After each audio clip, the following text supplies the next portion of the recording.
20 tiny seconds.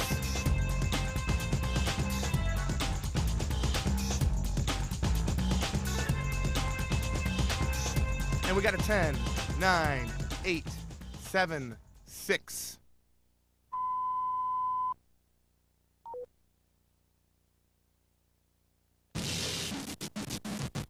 LoveLine is meant for an adult audience. LoveLine may contain sexually oriented content. Listener discretion is advised. Adam Carolla, Dr. Drew. I'm not modeling anymore for the two of you. LoveLine. It is LoveLine. I'm Adam Carolla. That is Dr. Drew. Phone number 1-800-LOVE-191. Fax number 310-854-4455. Dr. Drew is a board-certified physician and addiction medicine specialist.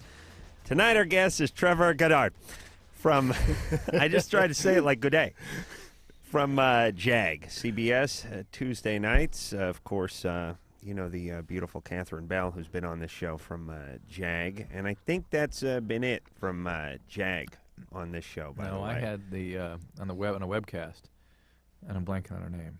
That's good radio. I don't know. It's not Catherine Bell. Not Catherine Bell. But Carrie Turner. Not Carrie Turner. No. Carrie Turner. I know Carrie Turner. You do? Yeah, she's a good-looking blonde, right? Yeah, yeah. Yeah, my roommate Ralph from the morning show dated her. Ralph. Yeah, Carrie Turner. She sure. must be a loser. Tell Carrie I said hi next time you see her. Yeah, you got All right, it, mate. anyone else, Drew?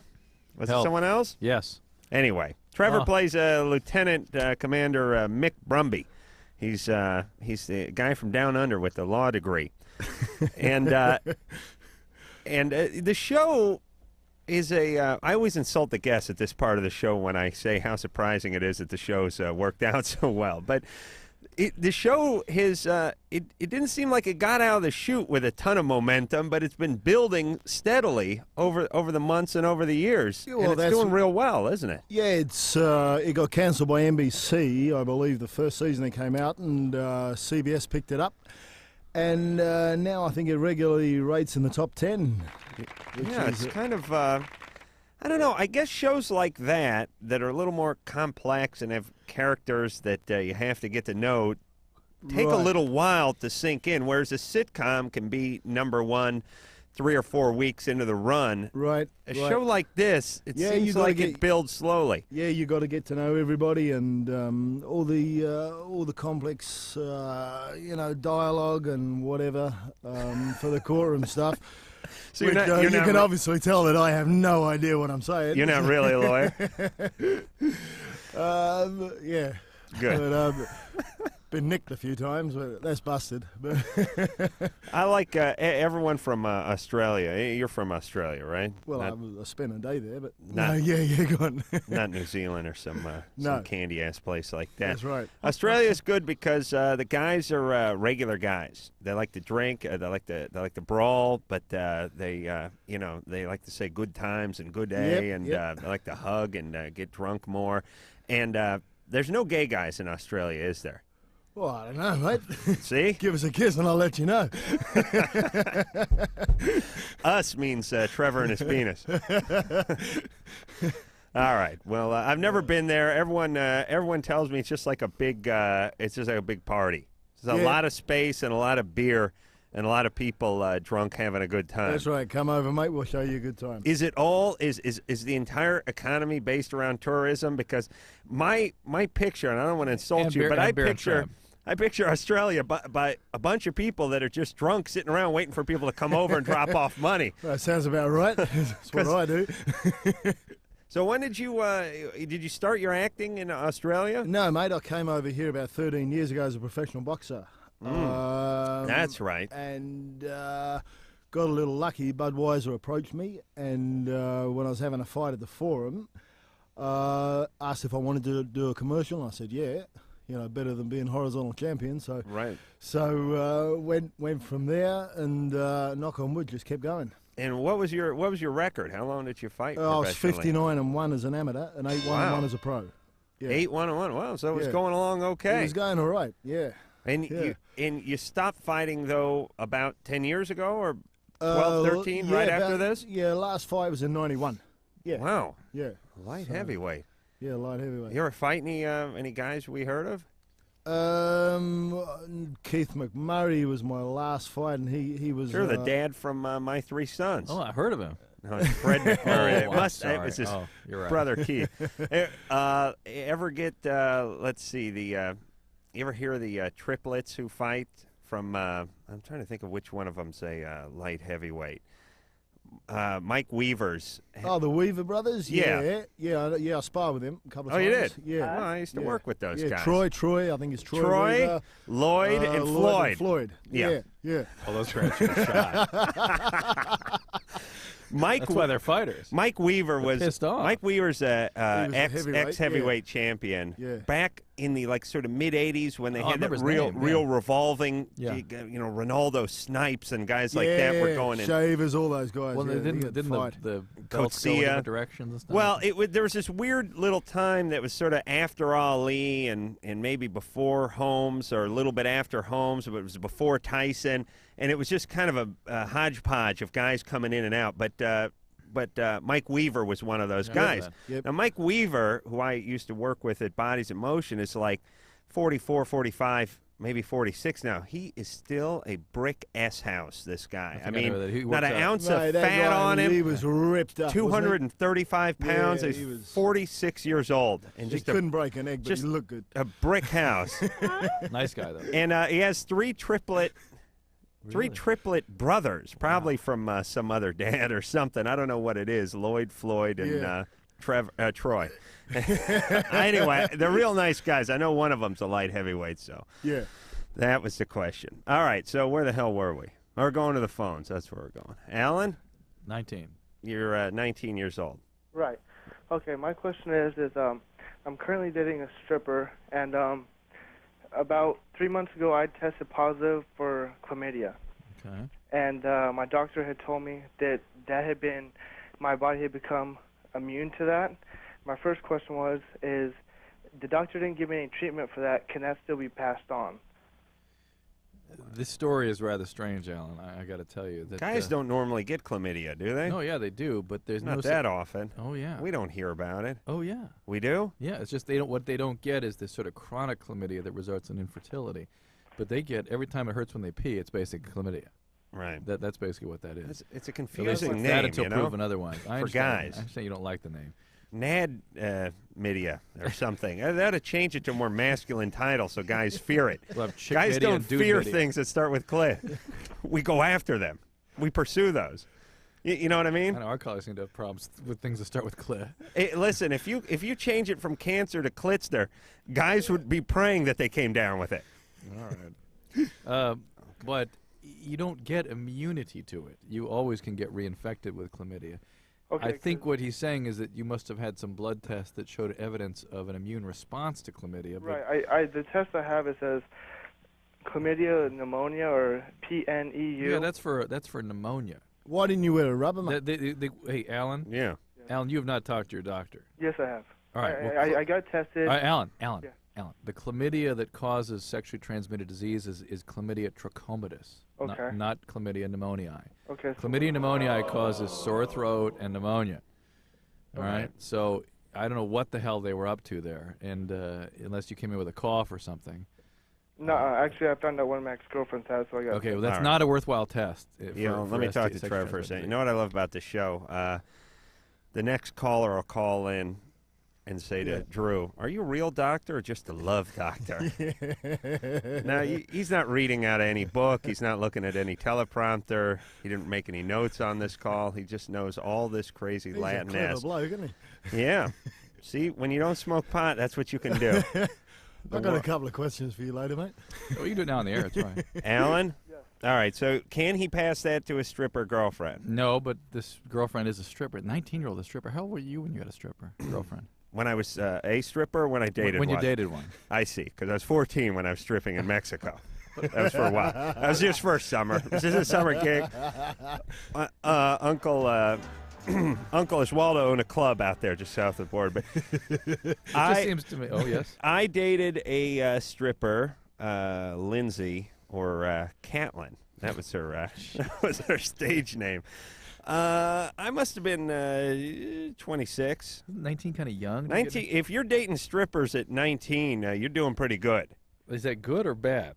Well, it's tough to date strippers at 19. I mean, most guys don't have whatever it takes. You No, know? wait, did he get the disease from the stripper, or was he No, he's worrying about giving it to her, and this has nothing. Oh, right. You aren't giving anything to anybody because you've not been tested for chlamydia yet, Alan. Okay. We don't know what you've got. You don't have chlamydia pneumonia, obviously. Alan, You're not Right, yeah. sick. how'd you land the stripper at 19? Actually, we had dated my sophomore year in high school, and I just found out a Uh-huh. couple months ago she was stripping, so I went to go see her. Right. Okay. All right. Yeah, that doesn't count.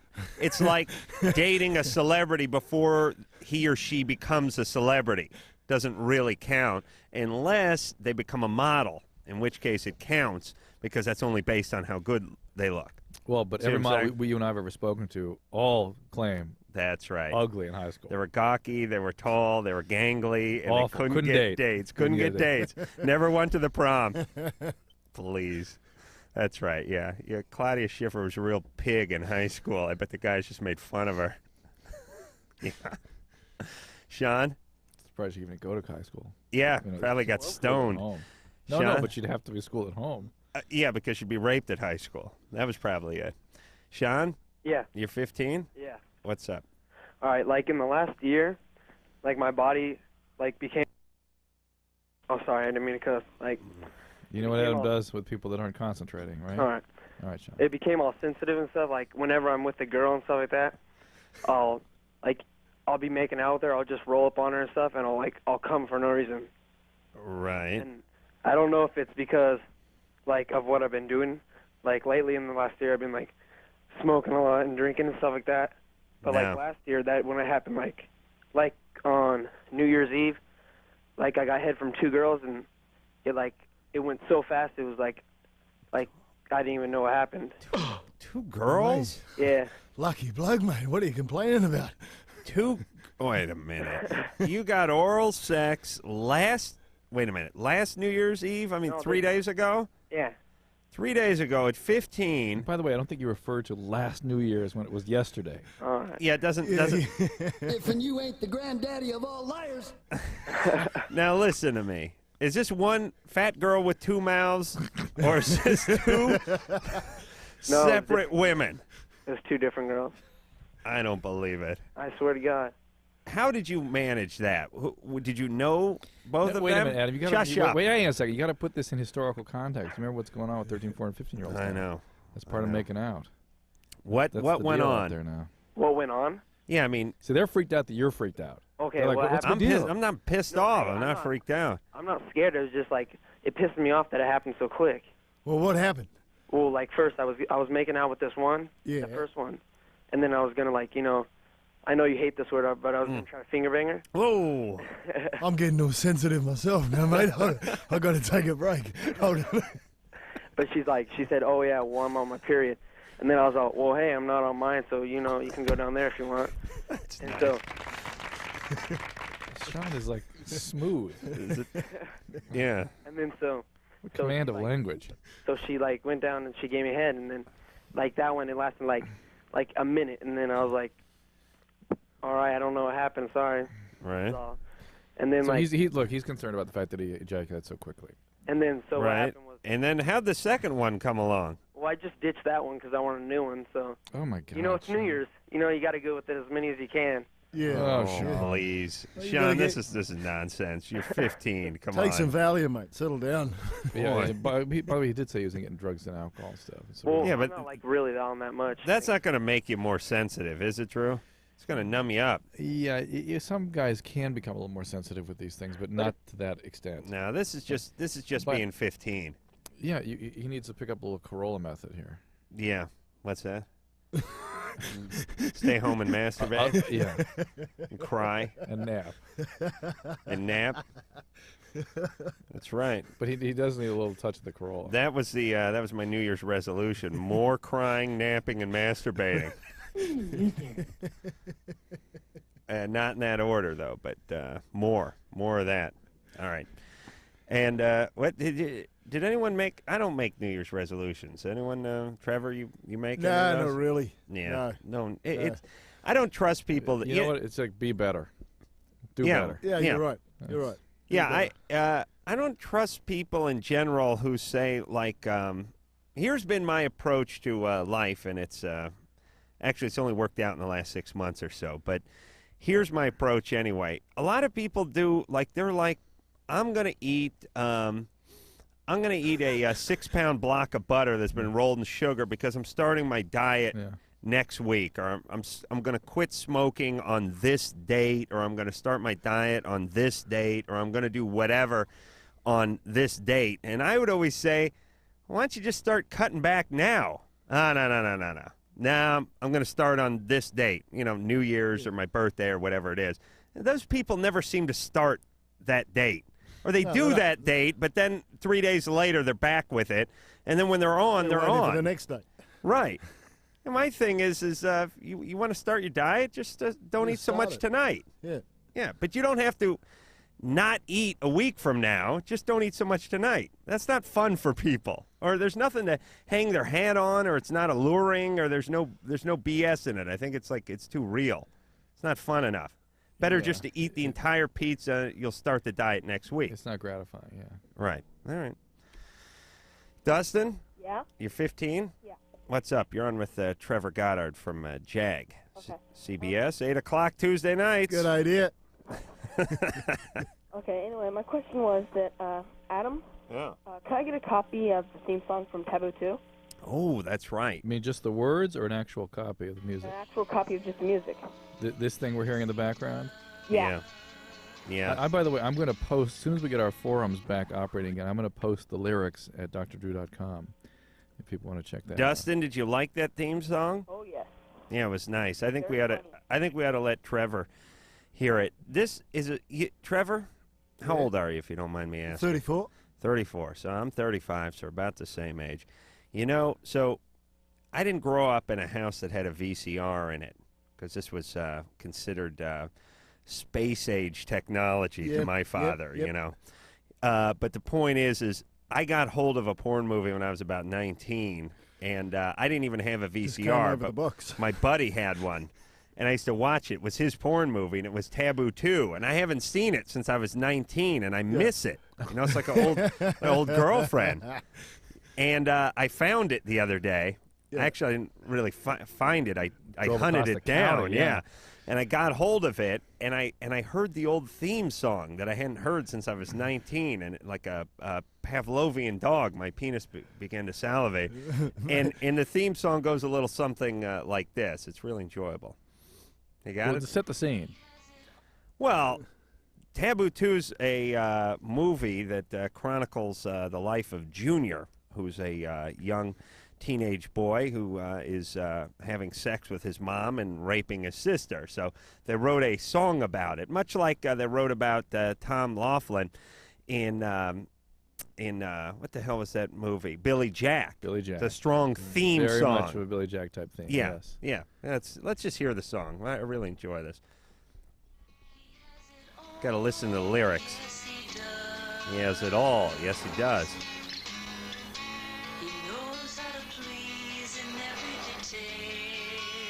So far, it's true. It's his wife, his mom, and his sister.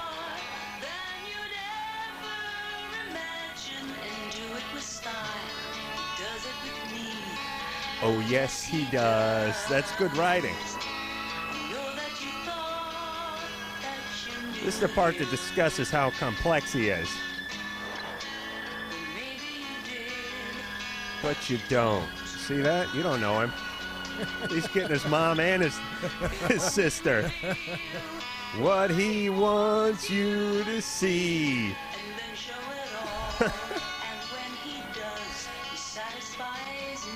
Yep. I don't know if this is the sister singing or the mom singing. Here's the good part. Yep. It's true.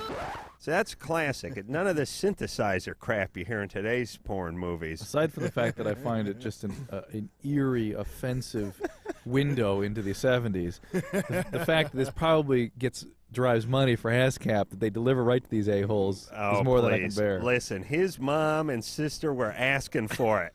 Please. Jesus Christ in heaven! That's Thank you. Andy Dick, by the way. Yeah. All right, so no, Dustin, I cannot get you a copy of the Tampon. But again, I will song. post the lyrics if people do seem interested in that. The forums at drdrew.com. I'm going to do it. Yeah, why not? I've got the damn thing in my car. Our The forums aren't up. lyrics. Yeah. Yeah, we transcribed the lyrics. Larry? Yeah. You're 25. Yeah. What's up? Hey, I'm real nervous, but I think you guys are great. Thank you. Here's the deal. I came out over the weekend to a couple of friends, and, you know, it was a real long road for me, and, you know, for the longest time I just didn't want to be gay and all that kind of stuff, but I finally got the guts and came out to a couple of people. How's it But feel? the thing is, how do you feel about it? I'm happy. I really, Good. I bet. really, it's a huge burden lifted off of me. I really believe that there's a right time to do this, and it sounds like you really thought it out and were careful Yeah, I with did. it. And, I did. I plotted for a very long time. okay. Hey, but didn't most of the people you told say they knew anyway? No, actually, Really? they were absolutely floored. I All right. put on a good front. All right. I really, because I was nailing chicks, and Oof. I was going out, and, you know, I was living the straight lifestyle, just like anybody else. And all the time I knew I was gay. Wow. Yeah, and well, my problem is I work in a very hetero environment, and I just got this job about 6 months ago. What is it? What does that mean? What do you mean? A very hetero environment. What do you mean? Well, What does it mean? there's no one gay there. Yeah. They're very close-minded to, you know. I mean, Where are you calling from? Ohio. Ohio. What kind of industry? Are you in the feed and grain industry or something? You're gonna be floored, but I work in radio. Yeah. There's not a lot of gay guys in radio. Yeah. You know why? They're all on TV. They're all on TV. Here's the thing about gays: as funny as they are, they're creative. Yeah, They're really super creative. Yeah. And radio doesn't like creative people. They toss them right out on their ass. I agree. They're like sort of diligent robots who just get up there and ring cowbells and tell you what time it is every 10 seconds. I've only been in the business for 2 years, and I'm already in market 20. I mean, it doesn't take a lot of talent to be in radio. No, just get in early. Yeah, it's kind of monkey work. You know, you're just kind of like one rung above, like being a rodeo clown. But it is. Don't go too far with this guy. I'm getting offended. Well, no, but radio is almost a blue collar type of entertainment. Yeah. I mean, it's a it's art, but not really. Yeah, you're trying to be like Hollywood and stuff, but you're not. Right. I mean, Okay. So there's not a lot of gay guys in it. There's no. Yeah, but So there's you also got a to lot get of. into television where it's only gay guys. But there's also. Except I've for not. Trevor. I mean, behind the camera is what I'm talking about. Trevor. I've not found a lot. Yeah, but I got a of, face for radio. So. Hey, Larry, I've not found a lot of people in radio to be closed-minded per se. Right. Well, that's true, but where I work, it's like it's very conservative, and they're not Looks at open. WKRP. Yeah. Well, you're real close. Hey, Larry. Yeah. Listen, who cares who you're blowing once you're on the clock? Yeah. When you're on the clock, you're off the. It rhymes with clock. So. So who cares? Just shut up. You don't have to tell everyone. Well, it shouldn't matter. Is the point. It's not going to matter. None of Nobody's going to none care. of their GD business. That's what I'm going to put in the men's bathroom, by the way, if I ever What's open a that? radio station. Once you're on the clock, you're off the C. It sounds like clock. You know what I'm saying? Remove the L. There you go. When I worked at McDonald's, there was a sign that said "Time to lean, time to clean," but I think this one would have been even more apropos. All right. But let's give Larry a few strokes. He seems like a great guy. He's come out. He's honest about who he is. He's clear about it. He's working. He's got 20 markets going to radio. Yeah, but he's how many years were we in radio before we got 10 markets? No, he's working in a top 20 market. It's all You right. were in the number 2 market, your first radio job. So not a good example. He has 20 I went stations from swinging a hammer to being in the number 2 market. So Larry's a relative loser compared to us, Drew. Please, let's not build him up. And don't talk about giving strokes to gay guys. It sounds funny. You're gay. All right, but listen, he's doing fine. Here's the thing. I know it feels good, but stifle yourself a little bit at work. I mean, he's feeling liberated Yeah, now, yeah. and he's got a lot of momentum because he's been keeping this inside for a while, and he wants to share it. He wants to get on the intercom. You know, he wants to, attention. WKRP. Yes. Yeah, I mean, he's going to feed it to everyone in the hallways. Yeah, Just relax. It's all right. His friends know. His close Thank God he didn't family try members, maybe. to live his life out as a heterosexual. That's right. Knowing otherwise. Like I'm trying to do. All right, we're going to take ourselves unsuccessfully, I might add. Trevor Goddard is here from JAG, 8 o'clock Tuesday night, CBS, and we'll take a little break. When we come back, we'll speak to more troubled people. LoveLine. LoveLine. We'll be right back.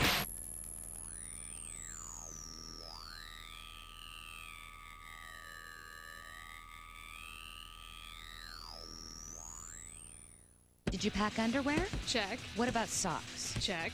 Vibrator? Check. It's for my back. Of course it is. While you're listening to the best new music on the net at firstlook.com, enter the Your World Tour sweepstakes. You could win a trip for 2 to New York, London, and Sydney to see 3 concerts of your choice. We'll give you plane tickets, hotel rooms, and spending money. All you have to do is decide what you're going to pack. Enter to win the Your World Tour sweepstakes and listen to the latest music online at firstlook.com. Oh, come on, have a drink. No thanks. Just one little drink. I don't want to. Chicken, everyone else is. I said no. What a nerd. One little drink won't kill you. You've heard it all before. Be cool. Join the crowd. Have a drink even though you're not 21. Let's go. She's no fun. Make the right choice. Don't give in. Underage drinking is dumb and dangerous. Look out! A public service message from the National Association of Broadcasters and this station. This is gonna sound corny, but I just wanted to tell the world about my girlfriend Lisa. I love sitting there, listening to her talk on the phone with her girlfriends. I mean, she can go on for hours to anybody, about anything. And it's not just about everyday things, it's about deeper stuff too, like hair and hair products. And little by little, the phone becomes like a permanent part of her head. I get goosebumps just thinking about that. And then there's the way she sort of unhinges her jaws. She scarfs down a quart of double fudge chunk ice cream. She's a keeper. You know, I used to waste my time going inline skating and playing basketball with my buddies. What was I thinking? Girls, rest assured, you will never in your life meet a guy like this. I have this fantasy. There we are 50 years from now. She's in a moo-moo, doing her nails, watching soap operas all day. Ooh. Get some exercise. Get up. Get out. A public service message brought to you by the Ad Council and the President's Council on Physical Fitness and Sports. Somewhere in our community is a mother whose drug abuse once left her unable to care for her kids. There's a father, too, whose alcohol use drove his wife and children away. There's a boyfriend whose drug use frightened his girlfriend into giving him an ultimatum: get help or I'm gone. Help is available. It's in the form of treatment programs for drug abuse and alcohol problems, and the good news is that these programs are making a big difference in people's lives. With proper treatment, mothers and fathers, sweethearts and coworkers, friends and neighbors are overcoming drug and alcohol problems and reclaiming their lives. Isn't it great that treatment works? To find out about drug and alcohol treatment programs that can help, call 1-800-662-HELP. That's 1-800-662-HELP. There is help, and it works. A public service of this station and the Center for Substance Abuse Treatment. Dad, I don't think our campfire's totally out. Are you kidding me? I know when a campfire's out. Did you drown the fire with water and stir it with a stick? No, it's out. We don't have to... Who said that? Frank, it's a talking moose with sunglasses. And a bunch of singing and dancing forest animals. We know we can count on you to do what Smokey says. And when your folks desire to build a fire, clear brush and branches away, and keep water nearby like you oughta. Okay, I poured water on the fire. I stirred it with a stick. Everybody walked slowly toward the RV. Dad, these are just Smokey's friends. Only you can prevent forest fires. Frank, it's Smokey. Nice hat, Smokey. Want the rest of my peanut butter sandwich? Dad! Visit Smokey at www.smokeybear.com. Brought to you by the USDA Forest Service, the National Association of State Foresters, and the Ad Council.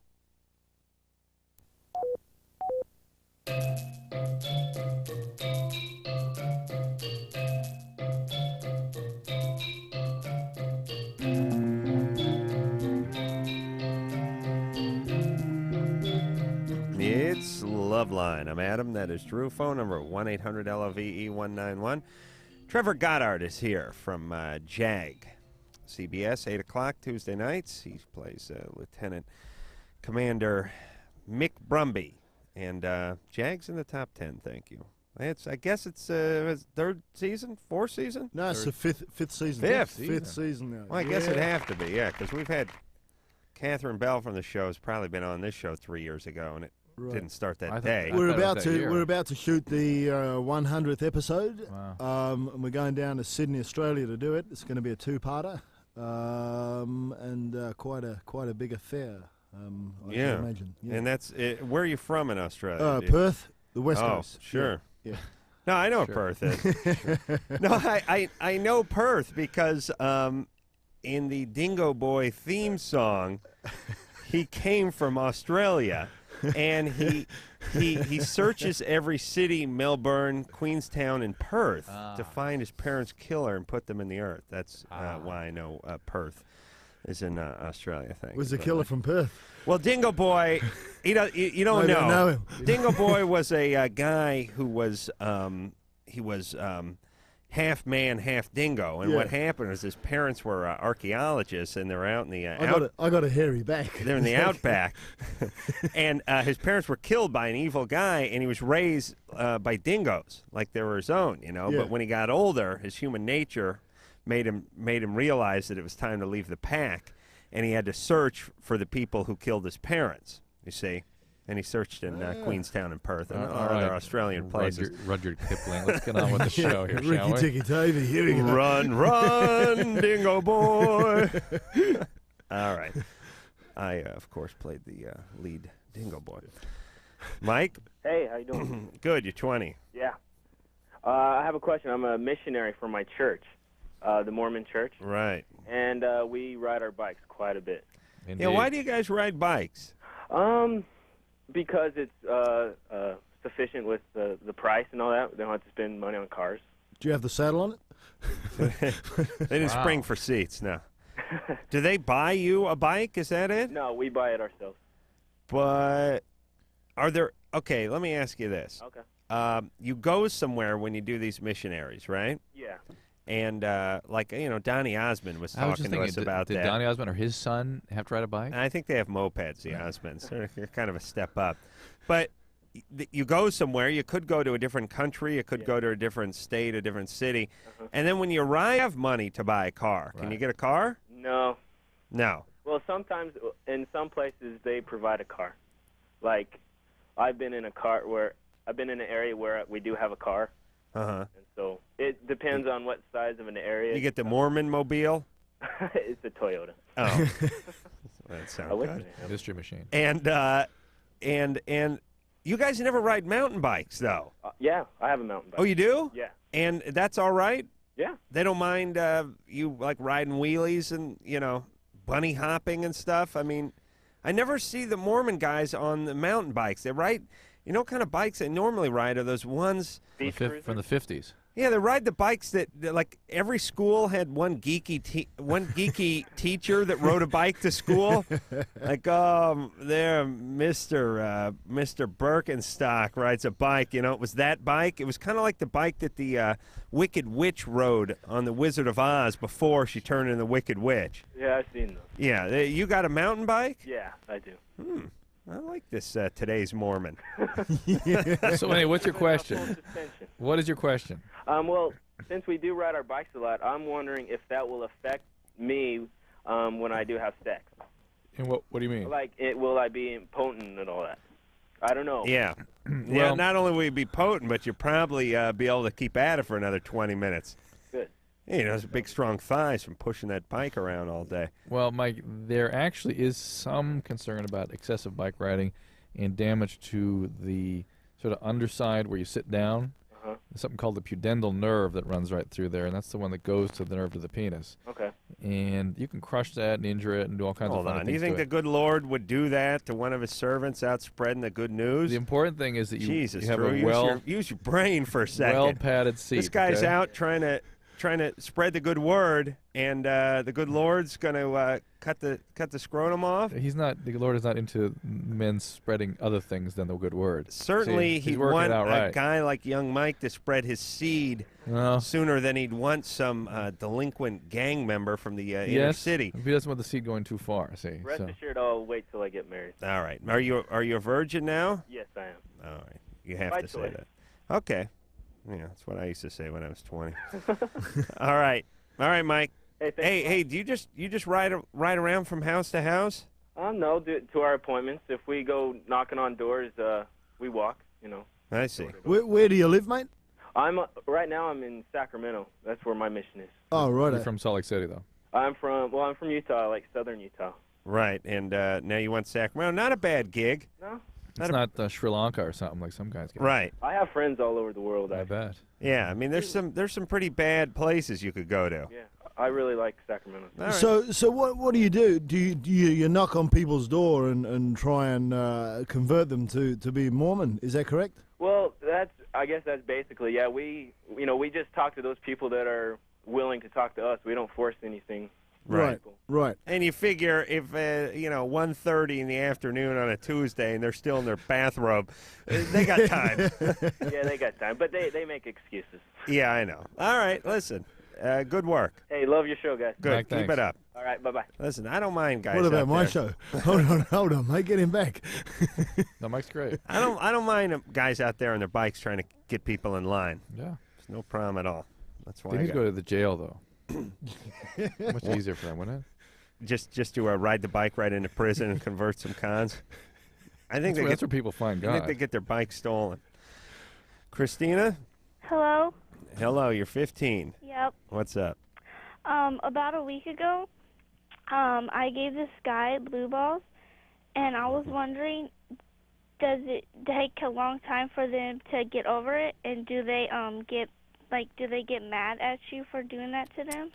Physically, he'll be fine in a couple of years. Emotionally, the scars will never heal. Gave him what? Blue balls. What's that?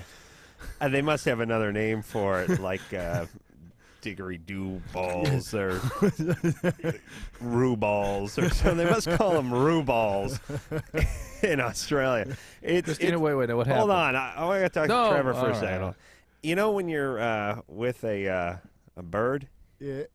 And you don't get any sex, but you've been making out for a long time. Like basically, here's what happens. Your penis and scrotum think you're going to have sex, but as it turns out, you don't have sex. So your bollocks will swell up. That's right. Well, they hurt. Yeah, they get sore. Oh, yeah. Yeah, they call those blue balls. Oh, The right. bollocks. Yeah. Right. Now, what do you guys call it? What do you call that in Australia? I don't know, mate. I've never had it. That's never happened in Australia. No. Australia, We don't they don't have that. problem They over just they rape you in Australia. It's like, if it's more than 15 minutes with no sex, they start raping. It's never happened to anyone in Australia. All right, so, but see, women think they're going to damage a guy with this. Well, that's the game guys play. Yeah. Christina? Mm-hmm. So how old was this guy? Like 15. And what were you doing with him? We were just in my room, and then we were just kissing and everything. Yeah, and you didn't want to go any further. No. That's perfectly fine. He's going to be fine. He'll be fine. Don't worry. He is just.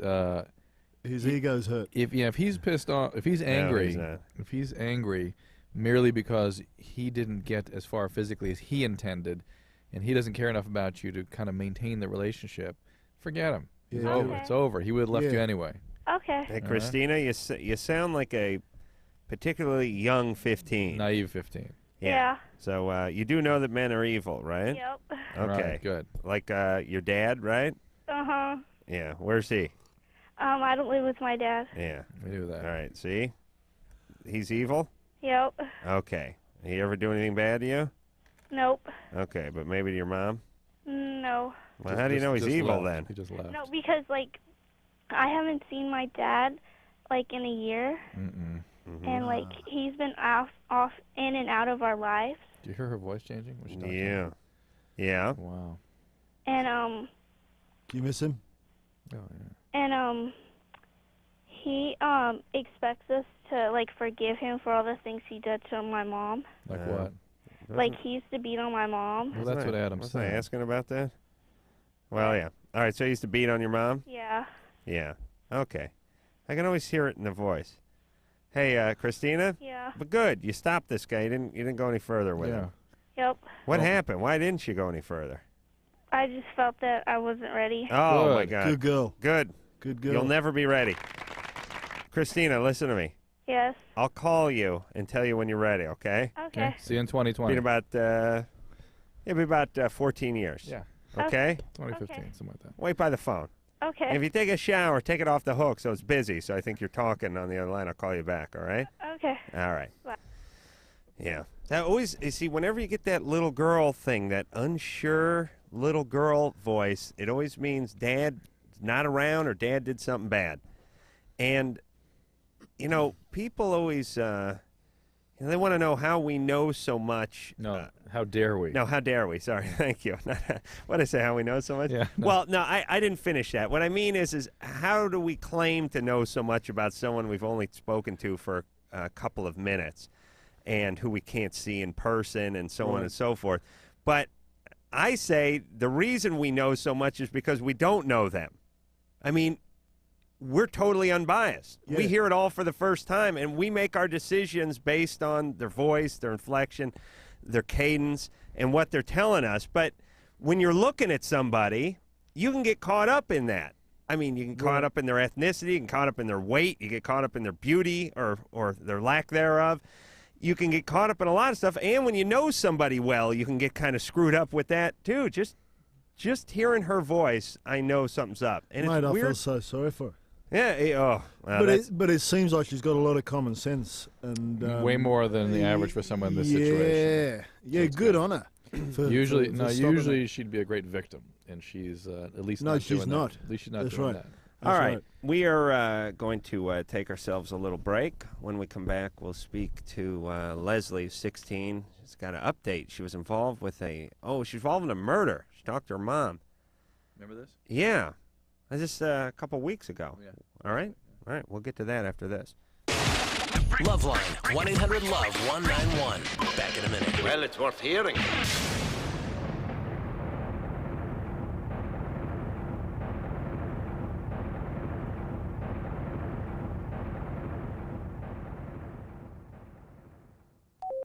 How was school today, Rebecca? We learned what the Earth was like a long time ago, way back in the 1990s. Oh. Grandpa, did you ever taste water? Oh, my, no. By the time I was a boy, water, if you could find it, was pretty much unfit to drink. But I hear tell, long ago, children used to make lemonade with actual tap water and drink it on hot, sunny days. Really? Yeah, and sometimes they'd fill balloons with water and toss them at each other and laugh, or run through the sprinkler singing and carrying on. And then after a day of playing, their folks would put them in the tub, fill it with water and bubbles, and scrub them till they were squeaky clean. Wow. Why didn't people try to save the water? Well, I guess they didn't think one person could make a difference. Thousands of Americans make a difference every day. For example, over 900 million tons of untreated sewage is no longer discharged into our nation's waters. A message from ECHO, the Earth Communications Office.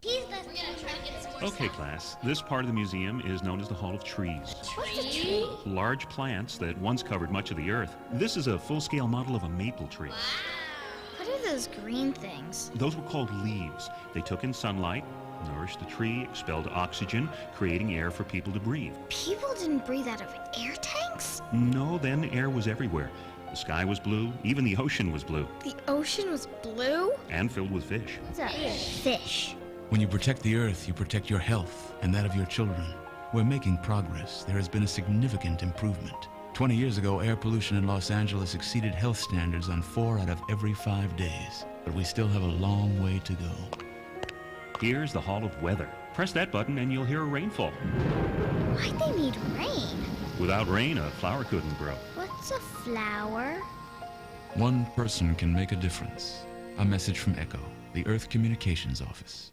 Personally, I'm so sick of hearing about the environment. I know. What's everyone so worried about? 51 million Americans live in areas where the air is officially classified as unhealthy to breathe. It's a big world, and it's been here a long time. Yeah, we're talking years and years and years. The Center for Disease Control says that 94,000 people get sick every year from contaminated water. 900 of those people die. It's all in their heads. It's media hype. The average American dumps at least 20 pounds of household toxins down the drain every year, most of which ends up in the drinking water supply. Personally, I drink tap water. I mean, it's not like we're in Bangladesh. Personally, I feel fine. I mean, I ask you, seriously, who's really getting hurt here? 5.8 million children died last year as a result of unsafe drinking water. Not me or my kids, right, Billy?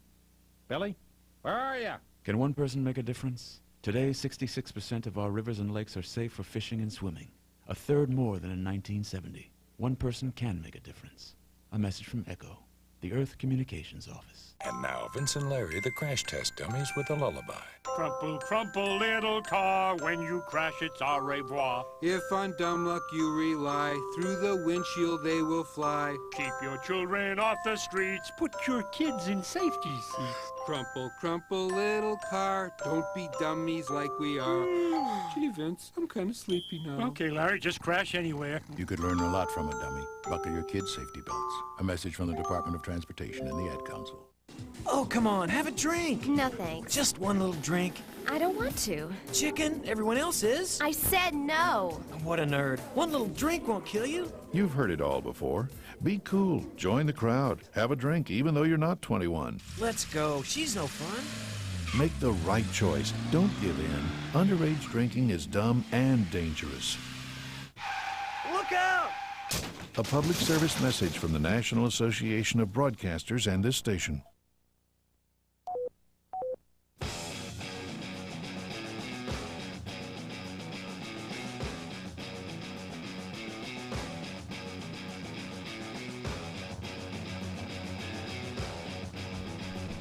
It is LoveLine. I'm Adam Carolla. That is Dr. Drew. Phone number 1-800-LOVE-191. What's on Engineer Anderson's fingertips, Drew? Did you just notice that? Oh my God! What is that? What the hell happened there?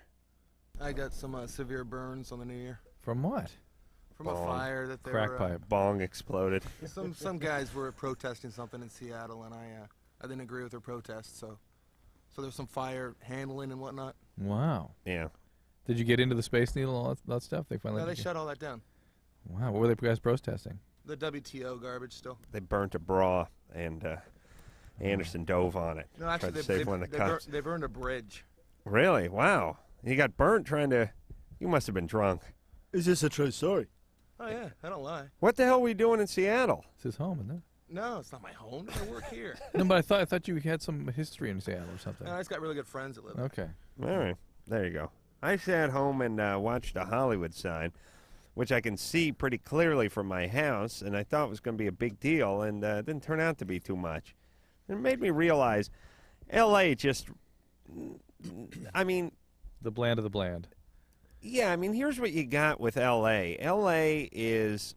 I was thinking about it on the ride in, and we've spoken about this before. L.A. is a lot of transplants from other places. Right. And so you don't have a whole lot of civic pride because you're from Perth, you know? Yeah. I mean, you're not going to start a fire on your way home, but on the other hand, big deal if we have a football team or not. You've been going home to Perth in a few months, you know? And L.A. is just chocked full of those people. Also that and illegal immigrants who don't care. That and 400 suburbs, which people are more attached to than L.A. per se. Right. So with that in mind, there's never any big events or anything over here that anyone really seems to care about too much. And the big Millennium event was supposed to be the Hollywood sign, but they just took pretty much took one of those. Remember those things they put in front of the Christmas tree? It's got a light in it, and it's got a little thing with colored little wheel with colored plexiglass that turned around. Yeah, that's it. They got a real long extension cord, and they plugged it into my bathroom downstairs, and they just ran it up. Now they didn't have one for every letter, but I think one for every third letter. What so. happened to those things? That is a throwback. But don't you think it's because LA has no real center? No culture, as well? yeah. It doesn't have a center. It doesn't have a downtown that's particularly usable. Right. It's spread out, and it's chocked full of just Mexicans and Armenians and people that just they could give a rat's ass I heard about them what's promoting going on. it though in an interesting way. They were saying one thing we have in LA is big open skies, and so we're going to fill them with airplanes and blimps and skydivers. And they didn't. And the other cities can't do that because we have all this sky that we can use. They Yeah. didn't do that either, did they? Now there's nothing going on. There was Whether one. they filled it would have required 400,000 aircraft. There was. I didn't see anything except for the Goodyear blimp was hovering over my house because it was trying to get a shot of the Hollywood sign, and the blimp had the time, the countdown running in letters, message letters on the side of the blimp. I was drunk and stoned, stepped outside about 10:45 at night, looked up at the blimp. It said 11:57 and was counting down. I panicked and stumbled back into the house. Told everyone to run back in. Apparently, they were just doing the countdown. Somebody surmised at my house that they were just doing it so that the film crew could get the shot of the blimp in the can, as they say, before the actual countdown went down. But still, it's quite a buzzkill when the blimp is flying over a big city. It's counting down. Many people have been drinking since noon. They trust the blimp more than they trust the clock on their microwave, and it sends them into a panic. All right, I'm suing the Goodyear Tire and Rubber Company for letting me consume so much. All right, where were we here? Talking to Leslie. Leslie? Hello. So you're 16, and you're giving us this update. It's not really an update. I'm just saying that Dr. Drew gave me a place to go to for therapy. Yeah. But I talked to my mom recently, and she was basically just like, chill out until she gets here for my birthday, and she said she'd be here before my birthday. Did you tell her everything? Oh, that was hold going on. Recap the story, please. Basically, I haven't seen my parents since the middle of July. It's been That's right. They travel. Yeah. They're leaving both you alone since you were 13. They're both doctors, correct? Yep. And they're like in Europe now, right? Yeah. And you have a credit card. Yeah. And they've been traveling around and leaving you alone for quite some time. You got involved with something where a friend was murdered, or at least an acquaintance was murdered. Yes. And you called your mother. Oh, yeah, I called my mom, but she flipped out. But I didn't tell her everything. I was just like, I'm in trouble with the law right now. Yeah. And yeah, you want to know if you could use a credit card for therapy, right? Before? No, I just want to know if I can get therapy without my parents knowing, and if I could just, like, pay for it. With the credit card? Yep. Without them knowing it. Yeah. Yeah, I know. I'll do like a little this is a LoveLine reenactment because we have the world's stupidest callers on this show. And you wanted. Meanwhile, I'm scrambling through my brain here. God knows what I took in over the weekend. I mean, I really shouldn't be here right now, Drew. I should be on an IV drip at home with my feet elevated. Magnesium going. Drank so much and smoked so much pot. I don't even know where I am. But I'm trying to recall this call that came 2 weeks ago, and she said 2 weeks ago, I have a credit card that my parents left me, and I want to know if I can use it to get therapy. And so I say, so you want to know if you can use the credit card for therapy? No. I want to know if I can get therapy. Without my parents knowing. Without my parents knowing. Using the credit card? Yes. So, where does that leave us? Leslie? It is 2 in the morning right now. I am dead tired. All right, well then just agree. It'll make it easier on you. Okay. Jesus, I hate that All right, instinct. but anyways, I just want to say, and Dr. Drew was just like, call back or whatever. I just want to say I can't call back till April. Okay? You can't call back till April. I can because I have school, and I'm just going to, like, die the next day. You can't stay up that late? Well, I can, but I'm just going to be so tired. I'm just going to fall asleep through class. Oh, it's only one day. All right, listen. All right, so is your mom coming home or what? My mom said she'd be home before my birthday. They've left you at home alone. Mm-hmm. That you got to tell somebody at school. No, I don't want to. It's nothing. It's not a big deal. Leslie, it is a major, major deal. I'm 16. It's not like I'm 9 again or something. You've been there since you were 13, left alone. Well, she's prepared now. And you were involved in some extraordinarily serious... My dad said he'd get me the best lawyers in the country if anything gets out of proportion, so it's all fine. It's not like a big deal. This is your friend. What was the story again? Somebody got murdered, and you were there? A friend of mine got murdered, but the cost it was a suicide. Okay. All right. All right, but there's a lot more going on here than the legal issues, and that's what we're concerned about also. Wow. It's like turned her into like a fembot, being alone. I mean, she has a real sort of kind of cold and kind of weird. Oh, yeah. I mean, that's the parents. It's like she's grown up now. She doesn't need anything. How is it that the whole idea of parenting is that a couple thousand years of civilization is transferred over a lifetime? Hold on. Didn't we go over this crampy speech last week? Yes. Did I understand what you were talking about last week? The point is that The point is we got to go to commercial. But listen, here's what I want you to do. I want you to think it out this time and then do it in a more concise fashion that we can all understand. All right. Thank you. We'll be back. Yo, LoveLine will be right back, homie.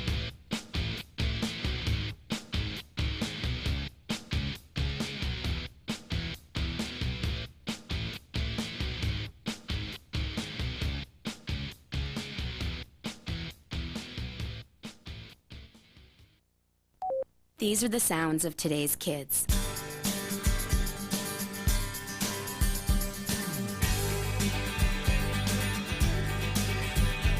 And these are the voices of today's kids. Don't underestimate me. I can work harder in school. Give me a problem that's hard to solve. Give me tougher work. Give me tougher books. When I solve a tough problem, I'm on top of the world. Surprised? Don't be. 74% of kids say school should only pass them to the next grade when they've learned what's expected of them. I'm not afraid to fail. If I make a mistake, I'll do better next time. 75% of kids say they'd study harder if their schools gave them tougher tests. The fact is, almost all kids want to be challenged in school. So listen to the voices of kids today. Challenge me. Challenge me. Challenge me. Do your part. Support higher academic achievement in your state and challenge our schools to challenge our kids. For a free booklet, call 1-800-38-BE-SMART. A message from the Ad Council and the Education Excellence Partnership. Taking all that work home? No, this is my own stuff. I've got a date with a financial planner. You're only 25. Why are you planning for retirement already? Hey, I want to be able to choose when I retire and know that I'll be financially secure when I do. I've heard lots of people call themselves financial planners, but aren't they really trying to get you to invest in their favorite fund? Like they're selling size 20 shoes so everyone gets a hello Bigfoot. Half this stuff is my bank statements, company insurance policies, tax returns. The planner's going to know a lot about me before recommending anything. The rest is background information I've collected on her and 2 other planners. If she passes tonight's round, she gets my papers. Securing your financial future is important. You have a right to expect financial advice that's competent, ethical, and based on your needs. To verify that a planner is certified, call toll-free 888-CFP-MARK. A public service of the Certified Financial Planner Board of Standards. Hey, driving fans! It may have happened to you. You may have heard the roar of the rumble strips, the blast of car and truck horns, and the heart-pounding fear of a near miss. Avoid all the dangerous crash action that comes with falling asleep at the wheel. Experience the amazing power nap. You've never seen power like this before. The Power Nap. Find out what the professional drivers have been doing for years. The Power Nap gives you the energy you need for the road ahead, and it's free. Whether you're driving to the shore with your family, to another city to meet a client, to school across the state, or anywhere there's action. The Power Nap is your ticket to revitalization. Experience the Power Nap at a rest stop near you. Just pull in, find a safe, well-lighted spot to park, turn off the key, and close your eyes. In just 20 to 30 minutes, you'll have the energy you need to drive safely for miles. So don't push it, park it, and feel the power of the Power Nap. A wake-up call to all drivers from the U.S. Department of Transportation and the American Trucking Association. It's nearly 6 a.m. and we're at a rest stop talking to travelers. Excuse me? Yes. Have you ever heard of circadian rhythms? It's like a Latin band, right? Not quite. Do you know what circadian rhythms are? It's when the stars all align and their energy creates... No. How about you, sir? Huh? Circadian rhythms. Exactly. Circadian rhythms tell your body when it should be sleeping as well as when it should be awake. Huh? Circadian rhythms are part of our body's internal controls, a kind of built-in clock that tells us when to wake up and when when to go to sleep each day. Imagine the danger that comes when we try to drive when our body thinks we should be sleeping, especially at night, early morning, and for many people, mid-afternoon. You really should try to avoid driving during your body's downtimes. If you have to drive when you'd normally be sleeping and you find yourself getting drowsy, stop for a refreshing 20 to 30-minute nap. Now what would you say when I say circadian rhythms? I'd say, don't push it, park it. Right. A wake-up call from the U.S. Department of Transportation and the American Trucking Associations. Oh, come on, have a drink. No thanks. Just one little drink. I don't want to. Chicken, everyone else is. I said no. What a nerd. One little drink won't kill you. You've heard it all before. Be cool. Join the crowd. Have a drink, even though you're not 21. Let's go. She's no fun. Make the right choice. Don't give in. Underage drinking is dumb and dangerous. Look out! A public service message from the National Association of Broadcasters and this station. Come on, get him! Hit him! Take him out! No, you pop him hard!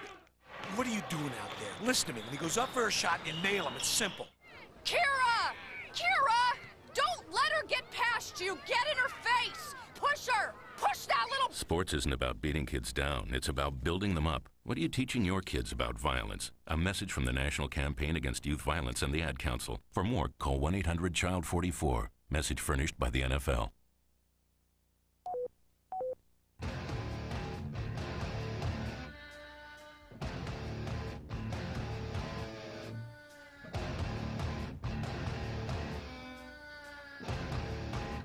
Neat. It is LoveLine. We're going to take a quick 10-second timeout. We'll be back with more of the show in just 10 seconds. This is LoveLine on radio station.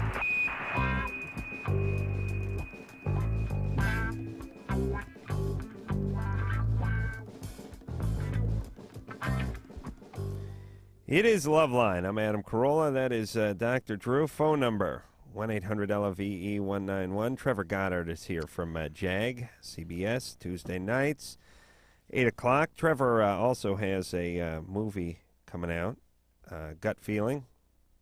Yep. Let's talk about that. It has Julie Haggerty and Susan Blakely in it. What's that about?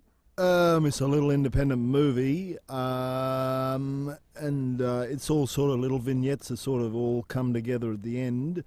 About a guy who's trying to make a commercial, and yeah, very funny, very, very, very funny. And what part do you play? I'm this out-of-work tarot card reader. That Wow. Your agent sent you in on that one? Yeah. Is there such a thing as in-work tarot card reader? You know what I'm saying? Yeah. George Lazenby was in it as well. Sure. The old Bond. Sure. Yeah. Great guy. Still a real knockabout. Really? Yeah. What a great fella. And you got Some Girl coming out? No, that's out already. That's out. That's yeah. out. Yeah, that's out.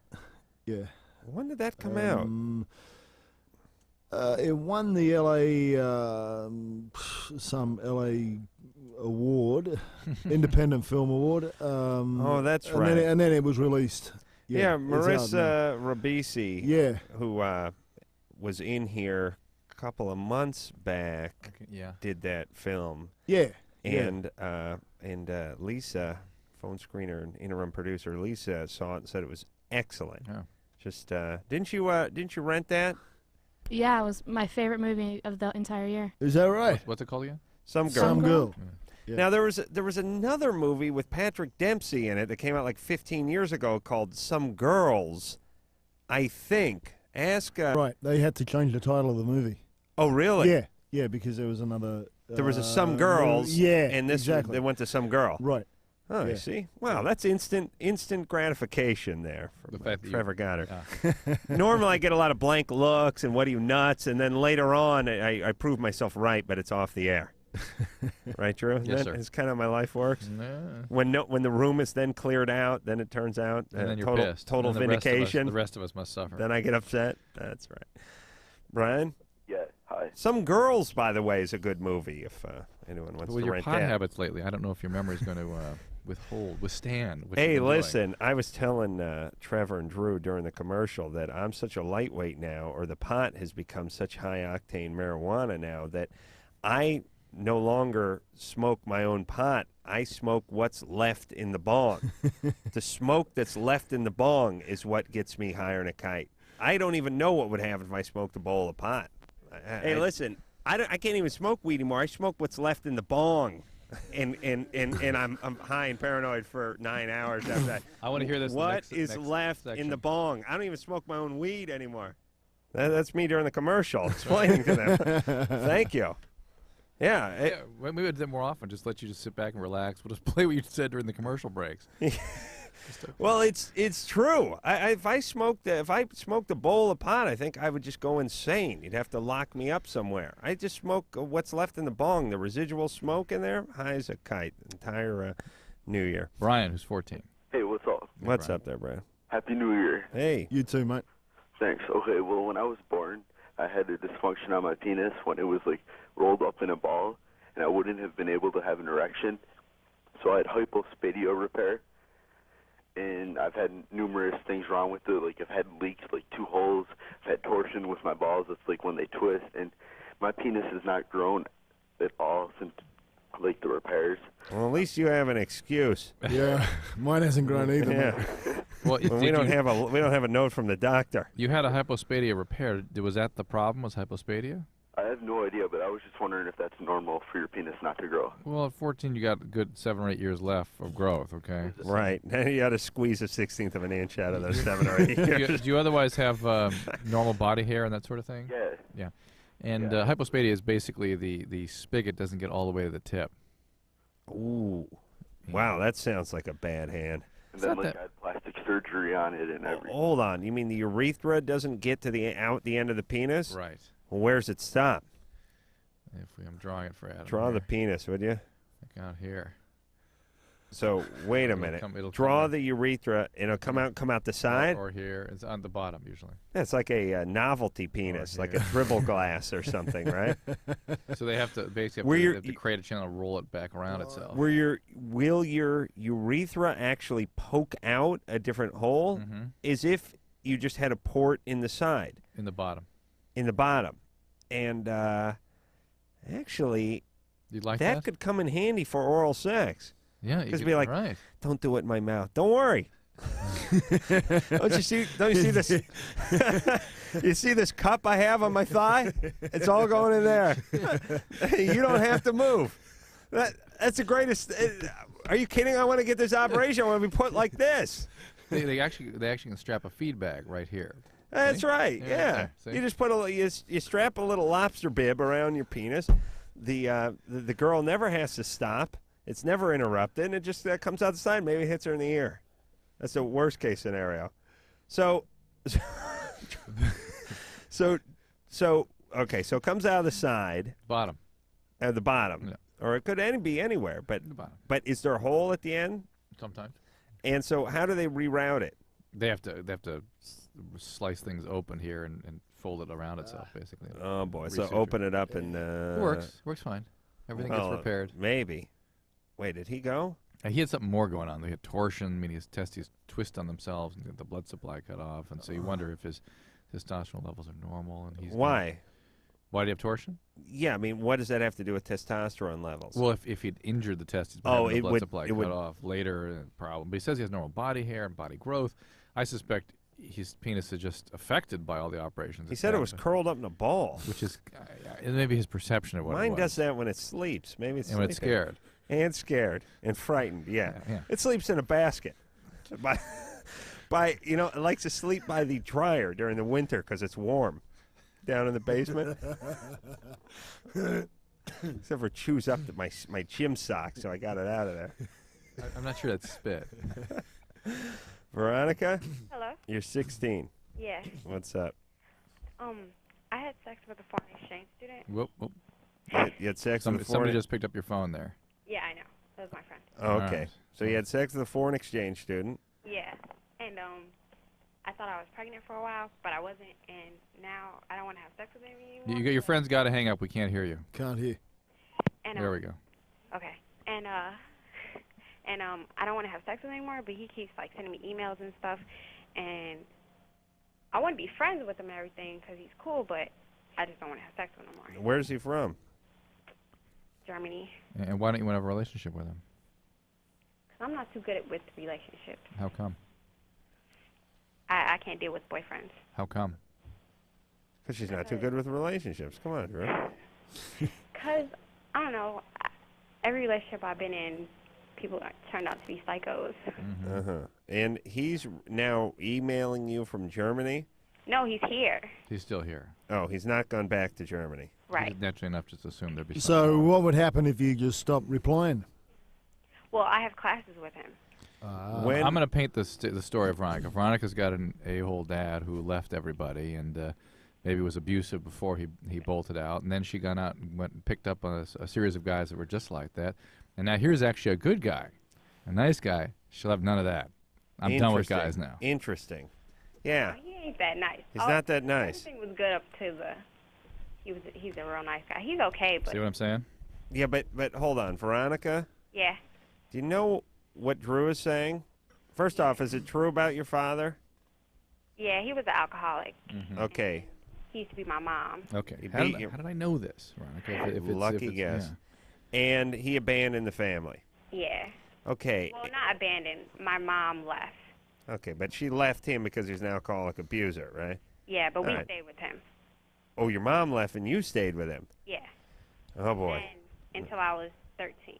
That's nice. Your mom's a great woman. It's like, this guy's a madman. I'm getting out of here. Kids, I'll see you in a couple of years. You know, So where did you go? Did you go on your own? No, I stayed with my dad. Right. Yeah, but at 13. Well, Went back to mom. Went back to now mom. I live with my mom. Right. Okay. Yeah, that's a great mom, by Yeah. the way. All right. Anyway, and now. Okay, so now Hooked up with some you abusive meet guys. you meet Horst or Gunther. What's his name? Come on, just for fun. I'm not going to tell you. Horst? Adolf. Adolf Jr. Dieter. That's not it, huh? Dieter. Hans. No. Come on, there's only like 8 German names. I think we can get them. All right, Horst, Dieter, It's not Horst. Adolf, No. Rudy. No. I know a guy named Rudy. It's Gunther. Germany. My brother-in-law is named Christoph. Christoph. Yeah, that's what they name the gay ones. I haven't told my sister yet. What's that? It's a name that people have here, too. Oh, it is? Yeah. Horse? Fred. Okay. So, listen, we would suspect that this guy's not such a bad guy, and that's why you're not too attracted to him. That's why you'll have nothing to do with him. So you're only attracted to bad guys because your dad was kind of a bad guy, and you kind of get to continue that cycle. Well, you've got to make that right. Yeah, You gotta- you're not attracted to guys that are nice guys because it's not what you know, and you have no business with them. I mean, you have no unfinished business. All that trauma gets converted into a sexual focus when you hit Yeah, but 15. he's not too nice either. What's he do? Man, when I thought that I was pregnant, he was like, oh, well, I'm going back to Germany in June anyway. Oh, really? But, Well, yeah. well, maybe you do like him. So, I don't. okay, I'm okay. I wouldn't mind being friends with him. Okay, well, just explain it to him. I mean, or don't explain it to him. Just stop returning. Give him the hint. Just stop returning the emails when you see him at class. Be nice, but then realize move on. he's not going to be happy when he can't maintain the relationship that he wants, and so friendship is probably unrealistic. Maybe 6 months down the line, if he's still in this country, you can have a friendship. Not now. And people have a way of. I mean, think about it. We've all done it 100 times. We've either wound down a relationship or had. The more likely scenario with me is had others wind down the relationship for me. You know, you ask somebody what they're doing this weekend, and they tell you they're busy, and a couple of weeks of that, and you stop asking. You get the hint. Yeah. Those are all the ones that never started with you, Adam. The ones that wound down is when you walk home and your apartment's empty. Yes. Those are how they were Stripper wound girlfriend. I didn't walk home. I came home from Hawaii. My Oh, girlfriend moved out. Huh? Bought her a gecko T-shirt in Hawaii, too, and that's what I get. You're still doing that same crap, by the way. Buying a gecko T-shirt? No, I was lecturing you about some of the other sort of insensitive choices you're making. All right. Thank you, Drew. Listen, I wasn't rich back then. A gecko T-shirt was like 6 months' work for me. Rodney? Yeah? You're 16? Yeah. What's up? How you doing? We're good. Good. You can talk now. All right. The problem was, I just did it for the first. Hold on, I gotta do a little LoveLine reenactment here. You know, people call this show and act like we called them in the middle of the night, like we're Publishers Clearinghouse or something. We just stopped by the house. It's like we're woke checking them for up. newspaper subscription. Yeah, they were shaving in the bathroom or something. You know, understand, everybody who listen to the show. These people called us. Ronnie's like, oh, here you be you and me, Drew. Okay, this is Rodney. He's 16. Rodney. Oh, yeah. What? Rodney, you can talk now. Yeah. How you doing? What's going on? Who's this? He might have your bong. Yeah. You never know. That's right. I'm missing my bong. Rodney? Yeah. Okay. What's going on? What is your question for us tonight? I can't have an orgasm during sex. During sex? Can't. How about during oral sex? Pardon? How about during oral sex? No. How about with masturbation? Masturbation? Yeah. Yeah, we'll keep doing it. All right. Does it take you a long time by yourself? No. All right. So this will remedy itself, I suspect, when you have a relationship, when you actually have a girlfriend, somebody you can talk to, somebody you feel comfortable with. How long have you been having this problem for? Well, just started because I just did it for the first time. When? Oh. When? New Year's. All right. So you lost your virginity on New Year's. Yeah. But you didn't pop the champagne bottle down there, did you? You know, everybody. It was a dry year. Very common to have all kinds of dysfunction the first time out. Please, of course. So all bets are off. Yeah, all bets are nerves, everything. Yeah. No erection to no orgasm. Too quick an orgasm. All bets are off. Yeah. You're mess. It's really not unlike anything else, which is the first time you go snowboarding, the first time you go water skiing, the first time you play a particular sport, the first time you play a particular video game, whatever it is. You're always going to stumble your way through it. You're not going to be. Was he on the drink pro. as well? Was he on the drink? Let's see. Were you on the drink, mate, as well? I didn't drink at all that night. No drinking. All right. Well, there goes that. Trevor was looking for a possible alibi for your penis. What about, were you wearing a rubber? Yeah. You were? That can confuse the penis. Yeah. Trevor, Was there any flavor to it? This is something you're going to work out. Yes. Don't worry about it. Okay. Don't be anxious about it. He didn't feel a need to respond, but we know he doesn't feel the need to respond generally. We so. know deep inside that he was thankful for. Yes, indeed. Here's what you need, and I think every guy goes through this, and most women go through this too, but I don't know why. Maybe it's just because I'm a guy, but I think this is more important to guys. You all need what I call that break-in woman. Yes. That having a series of sort of one-night stands or screw-arounds in the back of the seat or, in the rumpus room of your buddy's apartment with some chick you met when you're drunk, you don't work anything out. You do find that one woman, maybe you're 16, maybe you're 21, maybe you're 14, and you and her go at it, and you go at it consistently, and you get comfortable in front of each other, and you work it out. All that stuff you didn't know about, all that technique that you need to hone, all of the confidence you need to build, you will work it out with that one girl somewhere along the way. And then you can take that experience and go ahead and bring it with you wherever you go. Hey, you know what we're going to do at drdrew.com, and you're going to help me with this, by the way, is we're finally going to come up with that greeting card series that you've been talking about all these years. I'm chomping at the bit, Drew. Man, you're going to help me with this. It'll take you 5 minutes. That's true. So things like this. Sorry I didn't. Sorry I came too fast. Sorry, Mom, I'm sorry you found me doing whatever. Well, that's quite a sell you got there, Drew. Well, you know what I'm talking about. All right. So what do you say? The greeting cards for the most embarrassing, humiliating kinds of moments we're finally going to create. Okay. And have them available at drdrew.com. Okay. And I get paid how much? Andy? I'll show you. Here's the number. You're 15. This should take you about 5 minutes, and here's the number. Yeah. Is that right? Really? Yep. Seriously. That's a lot of bong smoke. I'll do it for you. We'll do it together. Really? Yep. All right. I mean, it's not my normal rate. We'll do it in 10 minutes. All right. Hey, Andy? Yeah? What's going on? I have a question for you. All right. Whenever I play soccer, last time I played, I got hit in the balls with the ball. Whenever you play, or last time you played? Last time I played. Whenever I play. And when I went to the bathroom after that night, Okay, why didn't you go see a doctor immediately? because it's happened before, and but this first time I went. You wear a cup when you play soccer? No, you can't run with them. My kids wear cups when they play soccer. Hold on a second. I used to wear cup and saucer in my pants. I was that worried about my testicles. Write that down, Drew. It's funny. And I played 10 years of football with a cup in my pants and ran all over the goddamn place. Yeah, every football player wears them. Every football player wears them, and those guys are the fastest guys in sports. Mm-mm. What do you mean, They aren't. Soccer players have to run longer. Listen. Wait, so you get hit in the. Who's faster, a soccer player or a football player? Soccer. No way.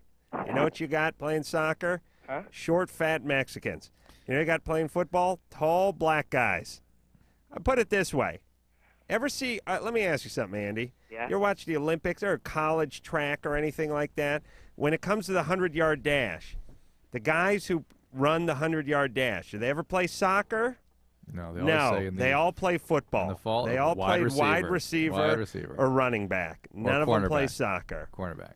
All anyway, right. so the you urinated. The fastest athletes in the world play football, and they wear cups. So don't tell me you can't run with a cup in your pants. You urinated blood. That's the reason to go see a doctor immediately. There's all sorts of reasons. Some can be quite serious. Now, the fact that it was associated with trauma of the testes, again, it makes it less likely that it's something that like a cancer or anything like that, but it's something that may require treatment, and your fertility could depend on this sort of thing.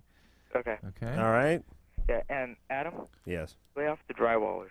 Oh, please. You're 15. You're not Dad's your running dad. really good. Your dad drywalls? Yeah. Does he own his own business, or is he just a sheet rocker? He's second in the company. Uh-huh. Does he hang the rock himself? He used to. Yeah. It's a horrible job. Horrible. Yeah. All right. But he's an all right guy? Yeah. All right. But don't you get into that. I'm not going to. Okay. All right. I listen, drywallers are just the lowest form of pond scum. They really are. Why? I don't know. It's just I worked with a guy named Russ. You know, he wore a shirt that said like Whiskey Pete's Nevada Casino. Making bacon. Liquor in the front, poker in the rear. I always loved that shirt, though. You know, and Russ lived out in North Hollywood, and he drank like a case of, like Old English tall boys every day. This guy, was such a drinker that we went to the liquor store in North Hollywood. It was right near my old house that this guy drank at, or got his beer at every night, and they started stocking this beer because of him. I mean, by the way, that's one of the reasons you know you're an alcoholic when a liquor store starts actually stocking a certain brand of beer because you come in and buy a case. Every night you drink a case every night. Oof. That's amazing, by the way, when you start drinking beer about 4:35 when you get home, but you're up at 5:30 every morning hanging sheetrock. How many beers are in a case? 24. 24. Nothing for Australian guys. No, mate, it's nothing. But out here, it's a big deal. But Russ would tell me, Russ and I would have to carpool out to a job in. You let him drive? City of Commerce. That was the following morning. Oh. He'd pass out about 9:30 at night. You know, and Russ was one of these. Construction guys are a little rough around the edges. You know, he'd say, "Listen, I'm going to swing by your house. I'm not getting out of the truck. I'm going to honk the horn once. I'll be there at 5:45. You have 30 seconds to be out, or I'm pulling out of the driveway, and that's it. One honk, 5:45. Hanging sheetrock with Russ in the City of Commerce, everybody. Oh, it's a garden spot of the of Los Angeles. What are you? Killed myself. I'm going to kill my parents. Hey, we're going to break. I'm going to kill my parents. I'm going to kill myself for having to do that. Oh, you know what you talk about with Russ in his Ford F-150 with the tailgate taken off in the back there on the way to Commerce at 5:45 in the morning for a good hour and 10-minute drive? Nevada Casino? Casinos, yeah. Seriously? Yeah, because he was a union drywaller and used to hang a lot of rock. Think about how much drywall you're hanging when you're doing a casino in Nevada. Oh. But think about that job for a second. Drywall, the stuff they hang is 4 foot by like 10 or 12 foot, and it weighs at least 120, 140 pounds a sheet.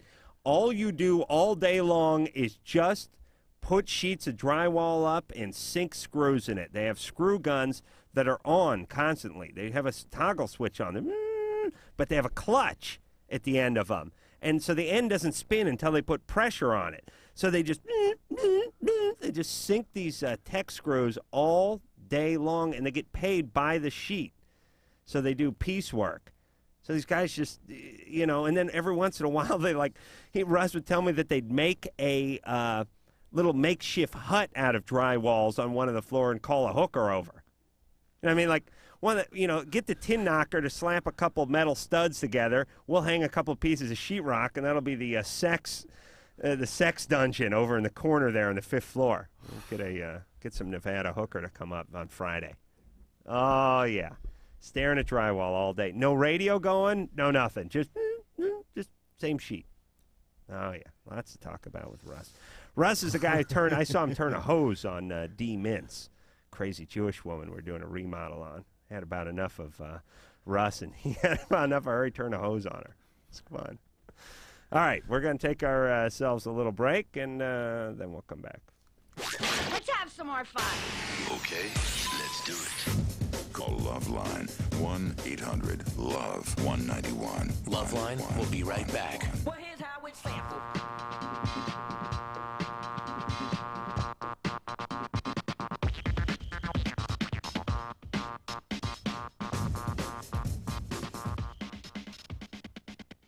Did you pack underwear? Check. What about socks? Check. Vibrator? Check.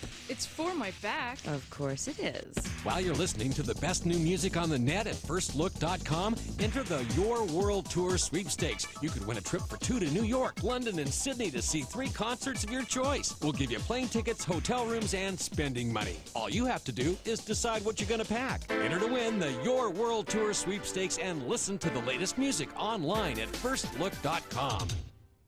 Oh, come on, have a drink. No thanks. Just one little drink. I don't want to. Chicken, everyone else is. I said no. What a nerd. One little drink won't kill you. You've heard it all before. Be cool. Join the crowd. Have a drink even though you're not 21. Let's go. She's no fun. Make the right choice. Don't give in. Underage drinking is dumb and dangerous. Look out! A public service message from the National Association of Broadcasters and this station. This is going to sound corny, but I just wanted to tell the world about my girlfriend, Lisa. I love sitting there, listening to her talk on the phone with her girlfriends. I mean, she can go on for hours to anybody, about anything. And it's not just about everyday things. It's about deeper stuff, too, like hair and hair products. And little by little, the phone becomes like a permanent part of her head. I get goosebumps just thinking about that. And then there's the way she sort of unhinges her jaws. She scarfs down a quart of double fudge chunk ice cream. She's a keeper. You know, I used to waste my time going inline skating and playing basketball with my buddies. What was I thinking? Girls, rest assured, you will never in your life meet a guy like this. I have this fantasy. There we are, 50 years from now. She's in a moo-moo, doing her nails, watching soap operas all day. Ooh. Get some exercise. Get up. Get out. A public service message brought to you by the Ad Council and the President's Council on Physical Fitness and Sports. Somewhere in our community is a mother whose drug abuse once left her unable to care for her kids. There's a father, too, whose alcohol use drove his wife and children away. There's a boyfriend whose drug use frightened his girlfriend into giving him an ultimatum: get help or I'm gone. Help is available. It's in the form of treatment programs for drug abuse and alcohol problems, and the good news is that these programs are making a big difference in people's lives. With proper treatment, mothers and fathers, sweethearts and coworkers, friends and neighbors are overcoming drug and alcohol problems and reclaiming their lives. Isn't it great that treatment works? To find out about drug and alcohol treatment programs that can help, call 1-800-662-HELP. That's 1-800-662-HELP. There is help, and it works. A public service of this station and the Center for Substance Abuse Treatment. Dad, I don't think our campfire's totally out. Are you kidding me? I know when a campfire's out. Did you drown the fire with water and stir it with a stick? No, it's out. We don't have to. Who said that? Frank, it's a talking moose with sunglasses. And a bunch of singing and dancing forest animals. We know we can count on you to do what Smokey says. And when your folks desire to build a fire, clear brush and branches away, and keep water nearby like you oughta. Okay, I poured water on the fire. I stirred it with a stick. Everybody walked slowly toward the RV. Dad, these are just Smokey's friends. Only you can prevent forest fires. Frank, it's Smokey. Nice hat, Smokey. Want the rest of my peanut butter sandwich? Dad! Visit Smokey at www.smokeybear.com. Brought to you by the USDA Forest Service, the National Association of State Foresters, and the Ad Council.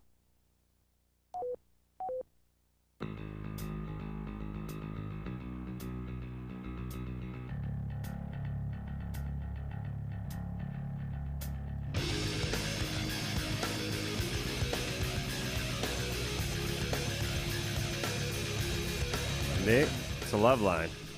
Drew got a couple years of college under his belt, and he wants some sort of commendation from the mayor. Treats it like it was some sort As opposed of to Adam, who wants us to feel Drew very treats sorry for education like it's some sort of cage death match in wrestling or something. You got to compete. You go for the throat. Please. Listen, you didn't get exposed to that, but that's what that I is. had plenty of Jewish friends who got good grades. None of my non-Jewish friends did. My Jewish friends got good grades. They studied, but not that hard. They were smart guys. They went off to Berkeley. You know, one of them's still there. One of them's a attorney, does all right for himself. You know, but no, these guys they came from the right environment. They did well in their studies. They studied more than us Goyim did, but. It's not like they didn't go out on the weekends or have a good time. And Drew, you squeezed in a date or two sometime in med school. All right, so relax. You just get yourself all wound up, and you're going to drive your kids crazy with that nonsense.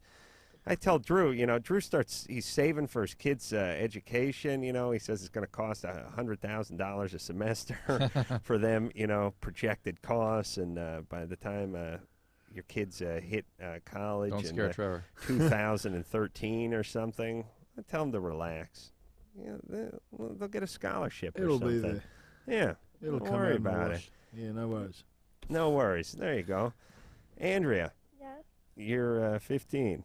Yeah. What's up? I was on my period like last week, and I was like wearing a tampon, and like I stuck it in, and then when I took it out, it like hurt really bad when I put it in because I think I broke my hymen. And then when I took it out, it was like bleeding a lot, and I was like almost on my last day. It could be. Could have been. That would make sense. Huh? That would make sense. Yeah. That It could was have like really painful. That could have been it. It was painful when you pulled it out? No, when I put it in. Oh. It was bleeding more when she pulled it out. Why didn't you stop if it was painful? Well, 'cause I didn't know. Well, because sometimes it hurts, sometimes it doesn't. I see. You've been using them before? Oh, yeah, all the time. Yeah. Oh, boy, I'd be a horrible woman. Oh, yeah. I'd have See, you like... guys don't have to go through this. No, we don't. So lucky. We have to like go through everything. Yeah. And then we have pregnancy 9 months. Yes. How, Hey, wait, like the how long is that again? Let me write that down. Good news is 9 months now, is it? In the old days, your chances of dying from that was somewhere around 1 in 10. Yeah. Yeah, okay. Tell that to all the 19-year-olds whose bodies are laying around Omaha Beach. Well, that's interesting. There you go. Yeah, well, I got to have kids for 9 months. Please. How many women have died just in war? You know what I mean? As compared to men. Yeah, I mean, listen, women are always women complain about what a tough life they have, but they live longer, like 7 years longer. Yep. And why do you think they live longer? Because they have such They a got tough life? Genes. And we all know that people, the tougher the life, the longer you live. They don't have any stress. They watch they sit around, they watch that Oprah all day long. She brainwashes every last one of them into hating their life and their man.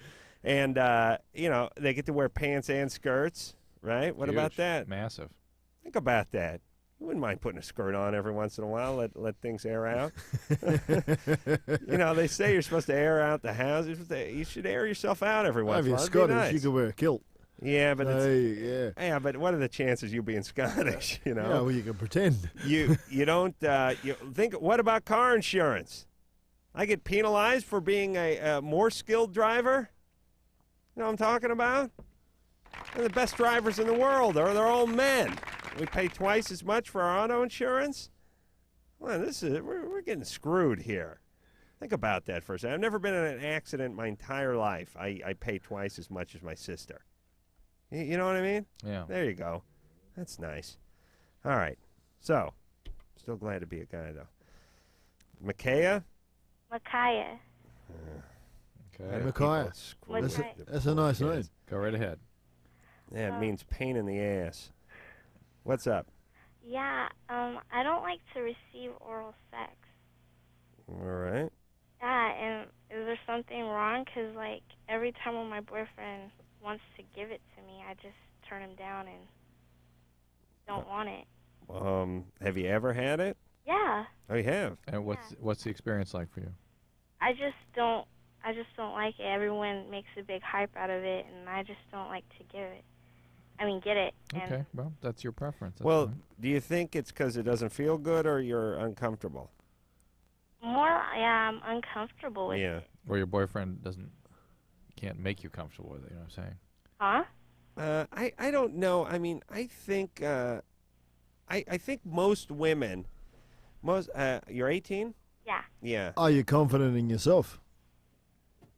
Are you comfortable with yourself? Oh, yeah, I am. Yeah.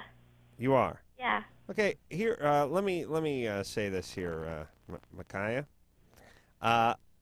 Women grow into their sexuality at a much later date than men do. It's an ongoing thing with them. I mean, whereas a guy at 18...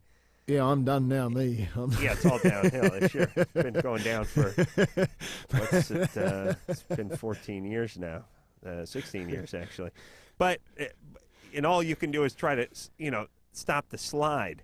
Just try to dig your claws in a little so you don't slide down the backside of that sexual hill too quickly. You don't want to tumble down it. But, no, I mean, a man at 18 is perfectly ready for oral sex to be performed on him, whether it be a stepsister, hooker, a transient, whoever. Get down there. But maybe there's a way. Is there a way that she likes it? Now, I don't think it has to do with technique. I think it has to do with her comfort level, her confidence, and these are things that seem to blossom at different times for different women especially, whereas with guys, like I said, by 18, 99% of them, fine. And there are some with women, it's all over the place. Some of them just don't like this. Some don't. But the women who don't like it at 30 usually have had a bad experience with somebody in something. So Micaiah said that she had had it before. Was it a good experience or a bad experience? Apparently not. No, I just don't. I just didn't care for it very much, and I was just like, get it over with quickly. But you feel good about yourself. Yeah. And no one ever did anything bad to you. I was abused by a previous boyfriend. But Physically abused? Physically, yeah. Sexually? Yeah. How old was he? He was 23. How old were you? I was 16. What do you mean he sexually abused you? He would always just,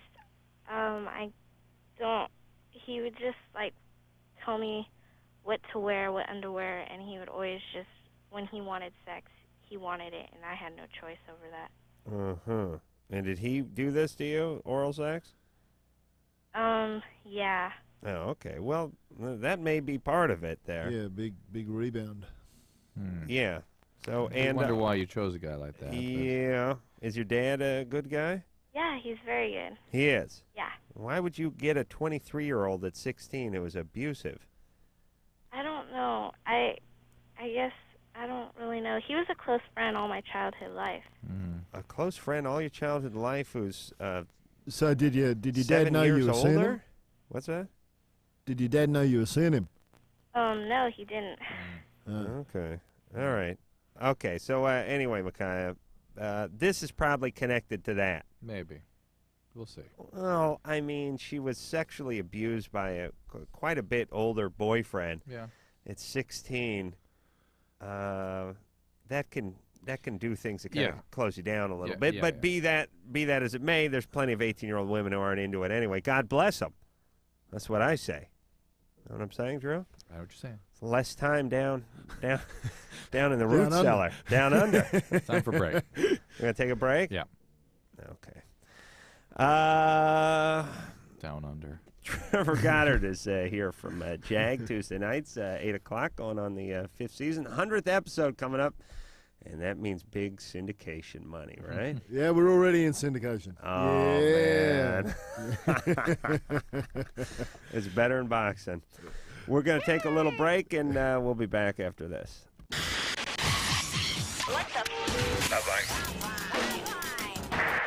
LoveLine will be right back.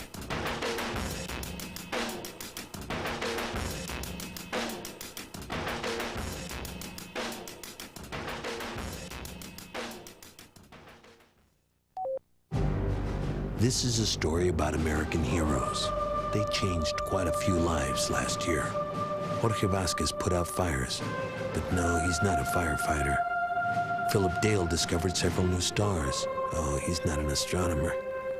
And Elaine Capobianco, she saved a child from drowning, but she's not a lifeguard. They're teachers, but to the kids they've reached, they're heroes. I'm a teacher. The children are the heroes. We're not just teaching subject matter, we're teaching human beings. I am tough as nails, but they know that I love them. I mean, we've got a legacy that follows behind us forever. Teachers have the power to make an impact on our future. California will need about 250,000 more of them in the next 10 years. Reach for that power. Teach. Call 1-888-CAL-TEACH now. A public service message brought to you by CalTeach, the Ad Council, and this station. Okay, so I'm a teenager, right? And everyone's so quick to judge me. On the outside, I may look like... But on the inside, I'm all...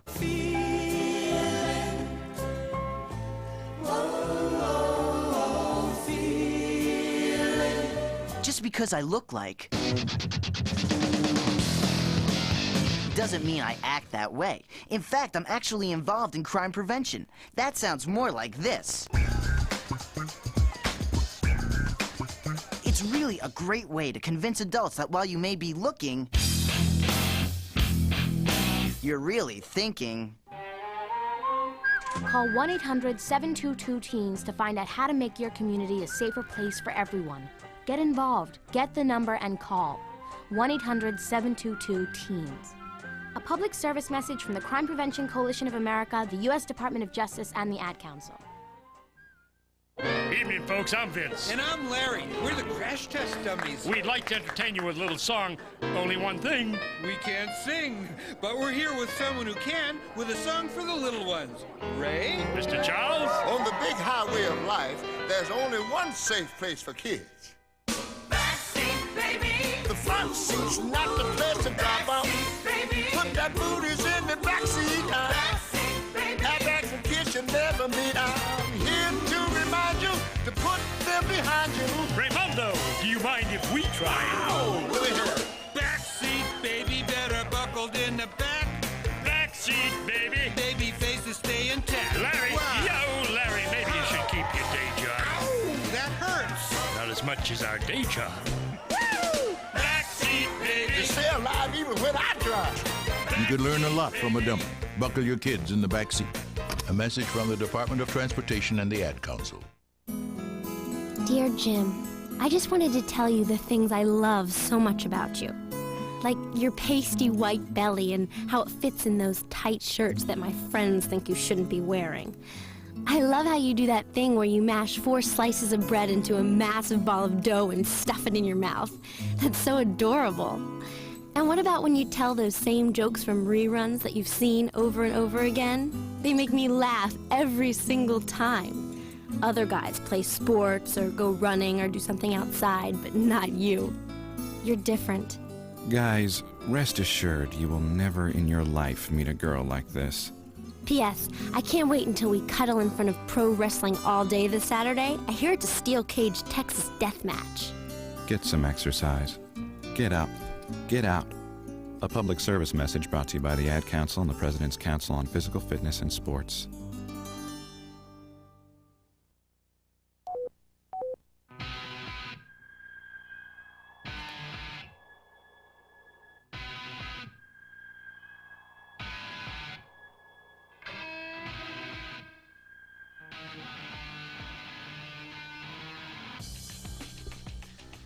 It is LoveLine. I'm Adam. That's Drew.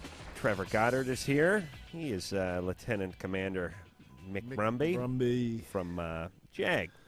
CBS, 8 o'clock. Do you know what a Brumby is, by the way? It means gay in Australia. No, it's a wild horse, mate. Wild gay horse. Is it Australian horse? Yeah. It must be. Wild horse. Are there a bunch of Hollywood types that just sit around and think up names for television? Or is there some dictionary of names? Well, Brumby's an Australian I think horse, I saw right? him naked.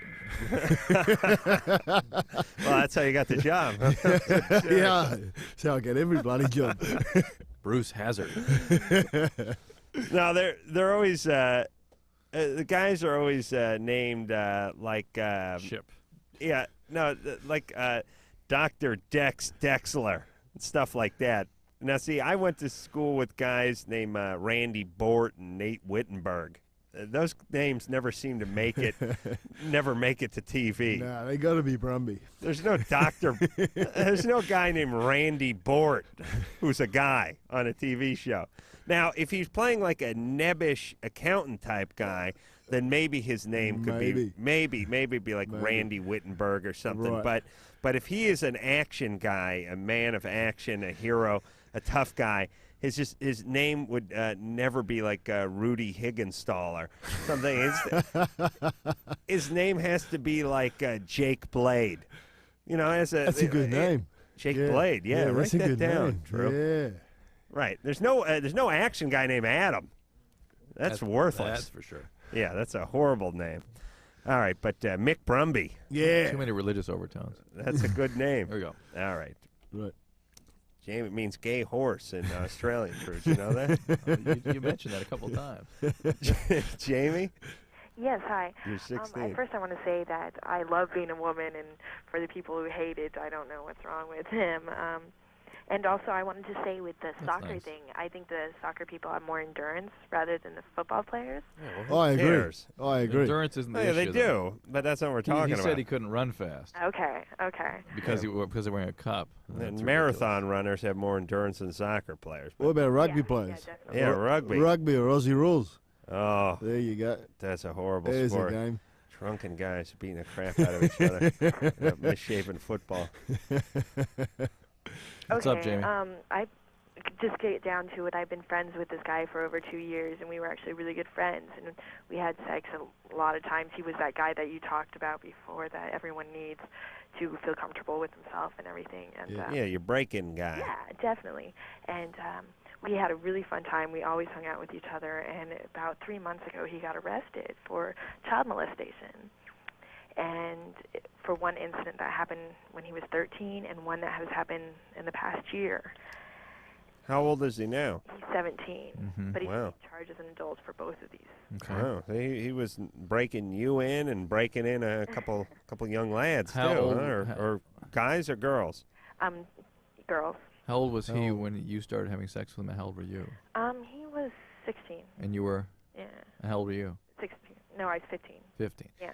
And did he talk to you about his having been abused as a child? No. And, I'm still writing him, and I asked him in a letter, has this happened to you? And he said no, and he's showing a lot of remorse for it, and he's saying he feels so bad. And Well, hold on. He was 17 when he had sex with the 13? No, he was 13, and he is getting charged for a crime that happened when he was 13 years old. And he how had old- sex with a girl that How was old like was 8. she? How old was And she? Who was the girl? His sister. His sister. And then he also has another charge that happened in the past year with his stepsister. And how That old? is How the old wrong is she? song. What's Taboo that? 2 How song old? is the How old is nomination. she? Oh, the hold on stepsister? a second. Well, hold on a second. Didn't you tell it play the Taboo 2 song? I thought I did. Hey, Anderson. listen, don't go out on don't create your own creative universe over there, you jackass. Was that the one that Deliverance? Lisa, did you tell him to play this song? Like everyone, both of you start doing your job, or Drew's gonna fire you. Okay, let's just listen to the song. Just to get us in the mood. I like the dueling banjos. In the mood to discuss Jamie's boyfriend. All right, now this is a song about a guy who's having sex with his mom and his sister. All right, Jesus Christ, Anderson, I'm telling you, don't think. Just push those buttons. I want to know how young the stepsister is. Can we talk to her, please? Oh, what the hell? Thank you. What's in line one here? How old was the stepsister when he had sex with her? 11. 11. All right. Jamie, somebody. He didn't have sex with her. He just somebody sexually abused him. Yeah, that's what I'm thinking. Because I'm telling you, that's what really happened. into this kind of stuff. My mother's a counselor and my dad's a doctor, and it's definitely what's happening. But how strange you would pick him to be a sexual partner and be into this kind All of right, thing. well, stop. I don't know. Where is he now? Is he in the Nick? he's in jail right now, and he's writing me, and we are having conversations back and forth. But you've learned through reading about this that this is a sign that he was sexually abused. Yeah, Right. and I want to help him through this, but yeah. Do you have an alcoholic dad or something? No, I really. Was one of your parents sexually abused? No. Are you fat? No, I'm a very beautiful woman, and Really? I relish in that. Why do you feel? Why are you so focused on fixing this guy? I relish in it too. I don't feel like I want to fix him. I just once I become a friend with someone, I stick by them. Oh, screw him. All right. All right. Oh, But you know what he did is wrong, don't you? Yeah, and he does too. And Okay. showing a lot of remorse for this, but I'm saying Okay. Hey, Jamie. Yeah. All right, let me straighten your life out for a second. Okay. I know you like to listen to your parents, but I'm the real parent. Oh. I am society's parent here. I speak for all parents when I say this. You had a sexual relationship with this guy. So there's more than a friend thing going on here. Yeah. You have feelings for him. I do. And you get into this, you sort of mask it with this, listen, I'm a friend and I'm dedicated, and you don't just leave friends out hanging out in the wind. Right. But you like him. Oh, I do. And that's what's going on. So be honest with yourself, and you, I guess you are by readily admitting all of this to me. Yeah. When does he get out? And it's kind of weird at 16 to be in somebody who's in the MIG. In the MIG? In the what? In the Nick. In the Nick. That's right. Yeah, he's getting out in May, I believe. Yeah, that's a lifetime when you're 16 years old. Yeah. Plus, as we know, He won't stop even this. though the guy is remorseful, he has a serious, what I would call a character flaw, Yeah. to be 13 and making around with an 8-year-old. Yeah. So, Jamie, if you're a beautiful woman, and as you say you are, and you're intelligent, as we can hear in your voice, you really need to just sort of move on. Move hey, on. write the guy a letter, send him a pie every once in a while, but move on emotionally. So, because I do feel like I love this guy. So Jamie. No. Oh man, something's wrong. Really. Yeah. Something Well, is I know, wrong. but what about the bond? I mean, what about what having sex is for a woman? No, but I understand. I No, understand. I see with my sex, I have no emotional contact with my sex. I really don't. I have sex with people because I want to, and no emotional attachment with All right. Hey, Jamie? Yeah. I know your parents are both educated, intelligent people who did something wrong somewhere along the way. You know what I'm saying? Yeah, and Because it after created, listening to your show, I've studied that within myself, but I can't find anything. Yeah, but you're real analytical, but you don't feel. Yeah, that's right. And you don't. These things don't change and don't come to the surface by thinking. That's and like reading. me, except for I don't feel and I don't think about stuff. And you don't care. That's the problem with you. But Jamie, if you want to do I make just some change, nap and masturbate and smoke leftover pot. asshole. Get a therapist and figure out what's going on here, because there's some detachment, some disconnect here. Greg? Yeah. You're 15? Yes. You have an overgrown penis? Yeah. Lucky bloke. How big is it? Well, I've been to the doctor about this, but it's not really about that. It's about things that happen with it. But hard, it's 8.5 to 9 inches. Big penis. What happens with 8.5 to 9. Right. Okay, Nice. well, 15. what happened is I'm younger than everybody in my class. Yeah. And so the doctor said that it's a stress thing, that everybody was going puberty faster than I was, and it was more like a stress thing that made me feel that I needed to move along faster, which made my penis grow faster than it should have. What the And, hell like, are you talking about, Greg? That is bizarre thinking. No doctor told you that. Either It was my uncle. My parents talked to my uncle about it, and my uncle was a past physician. Right. Before he lost his license. Before he was stripped and run out of Nevada. What? I don't know what they said, but he didn't tell you that. That's not what he said. Well, I guarantee. Think about all the young guys your age who are wishing their penis bigger, wanting to move along. Think of all the Buddhists who chant on their penis. All those Asian Buddhists who just yo renge penis grow please for hours every day and get nothing. The problem is it's as thin as a pencil. So, Greg, I don't know what they said, but it is your genetic hand that this is occurring. Yeah. Well, the whole problem is that I had a past girlfriend last year. I had just turned 15. It was like sometime last school year, and my past girlfriend, and we did have sex. Yeah. And it was something that she said that it hurt a lot even after her first time. Yeah. Okay. Yeah. Right. Which is what we hear. There's much more complaints from women about this problem than the too small problem. All right. You have a big penis. Right now, I know it feels like a burden. I'm sure one day you'll grow to love it. The moving along part is the fact that he feels the need to use it at 15. That's Right. what his parents was telling him. Okay. We'll take a little break. We'll be back after this. We about to get funky, yo. This is LoveLine. 1-800-LOVE-191. Oh, we'll be right back.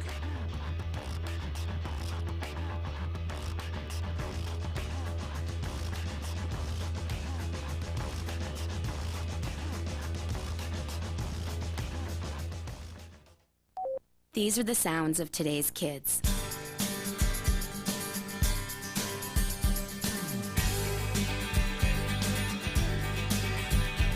And these are the voices of today's kids. Don't underestimate me. I can work harder in school. Give me a problem that's hard to solve. Give me tougher work. Give me tougher books. When I solve a tough problem, I'm on top of the world.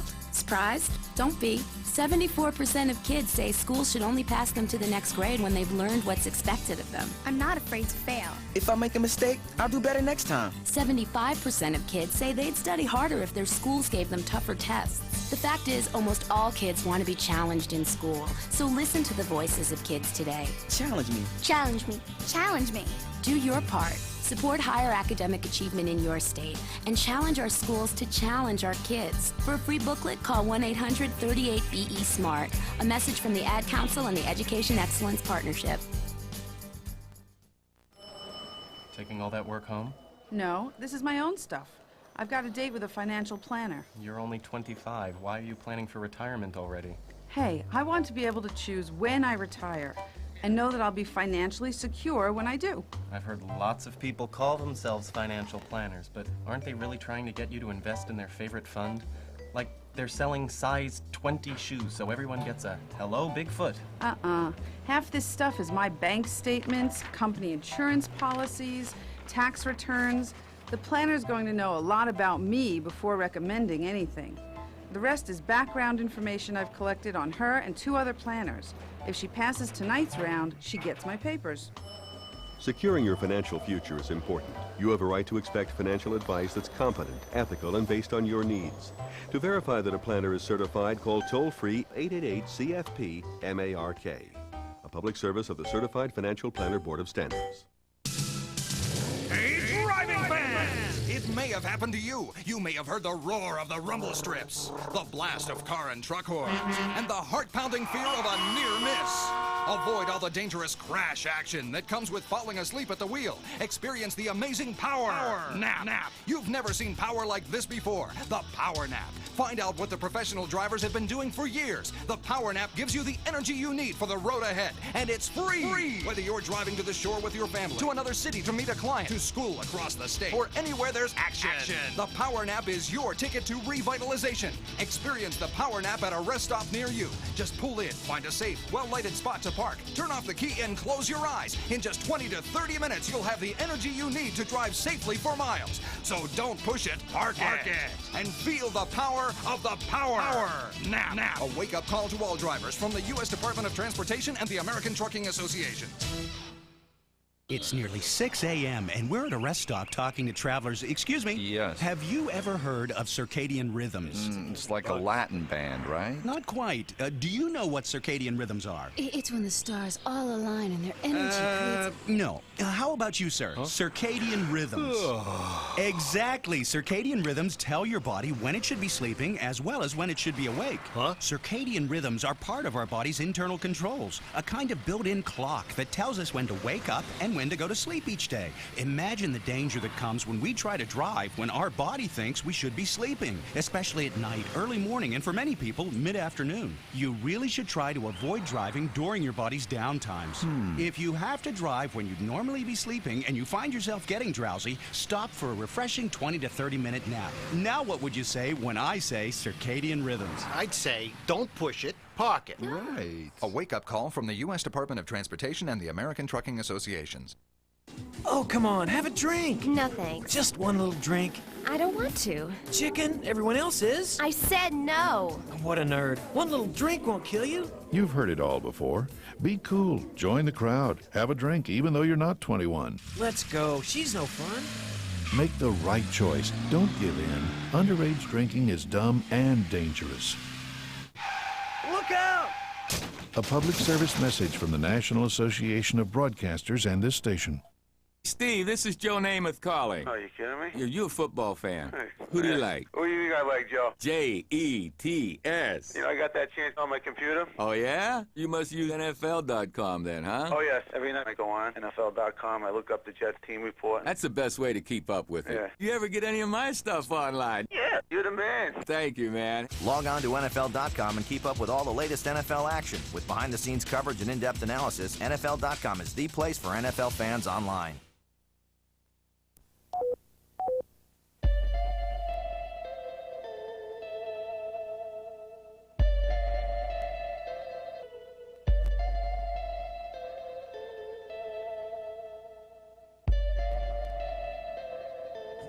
You better hope there is, Trevor.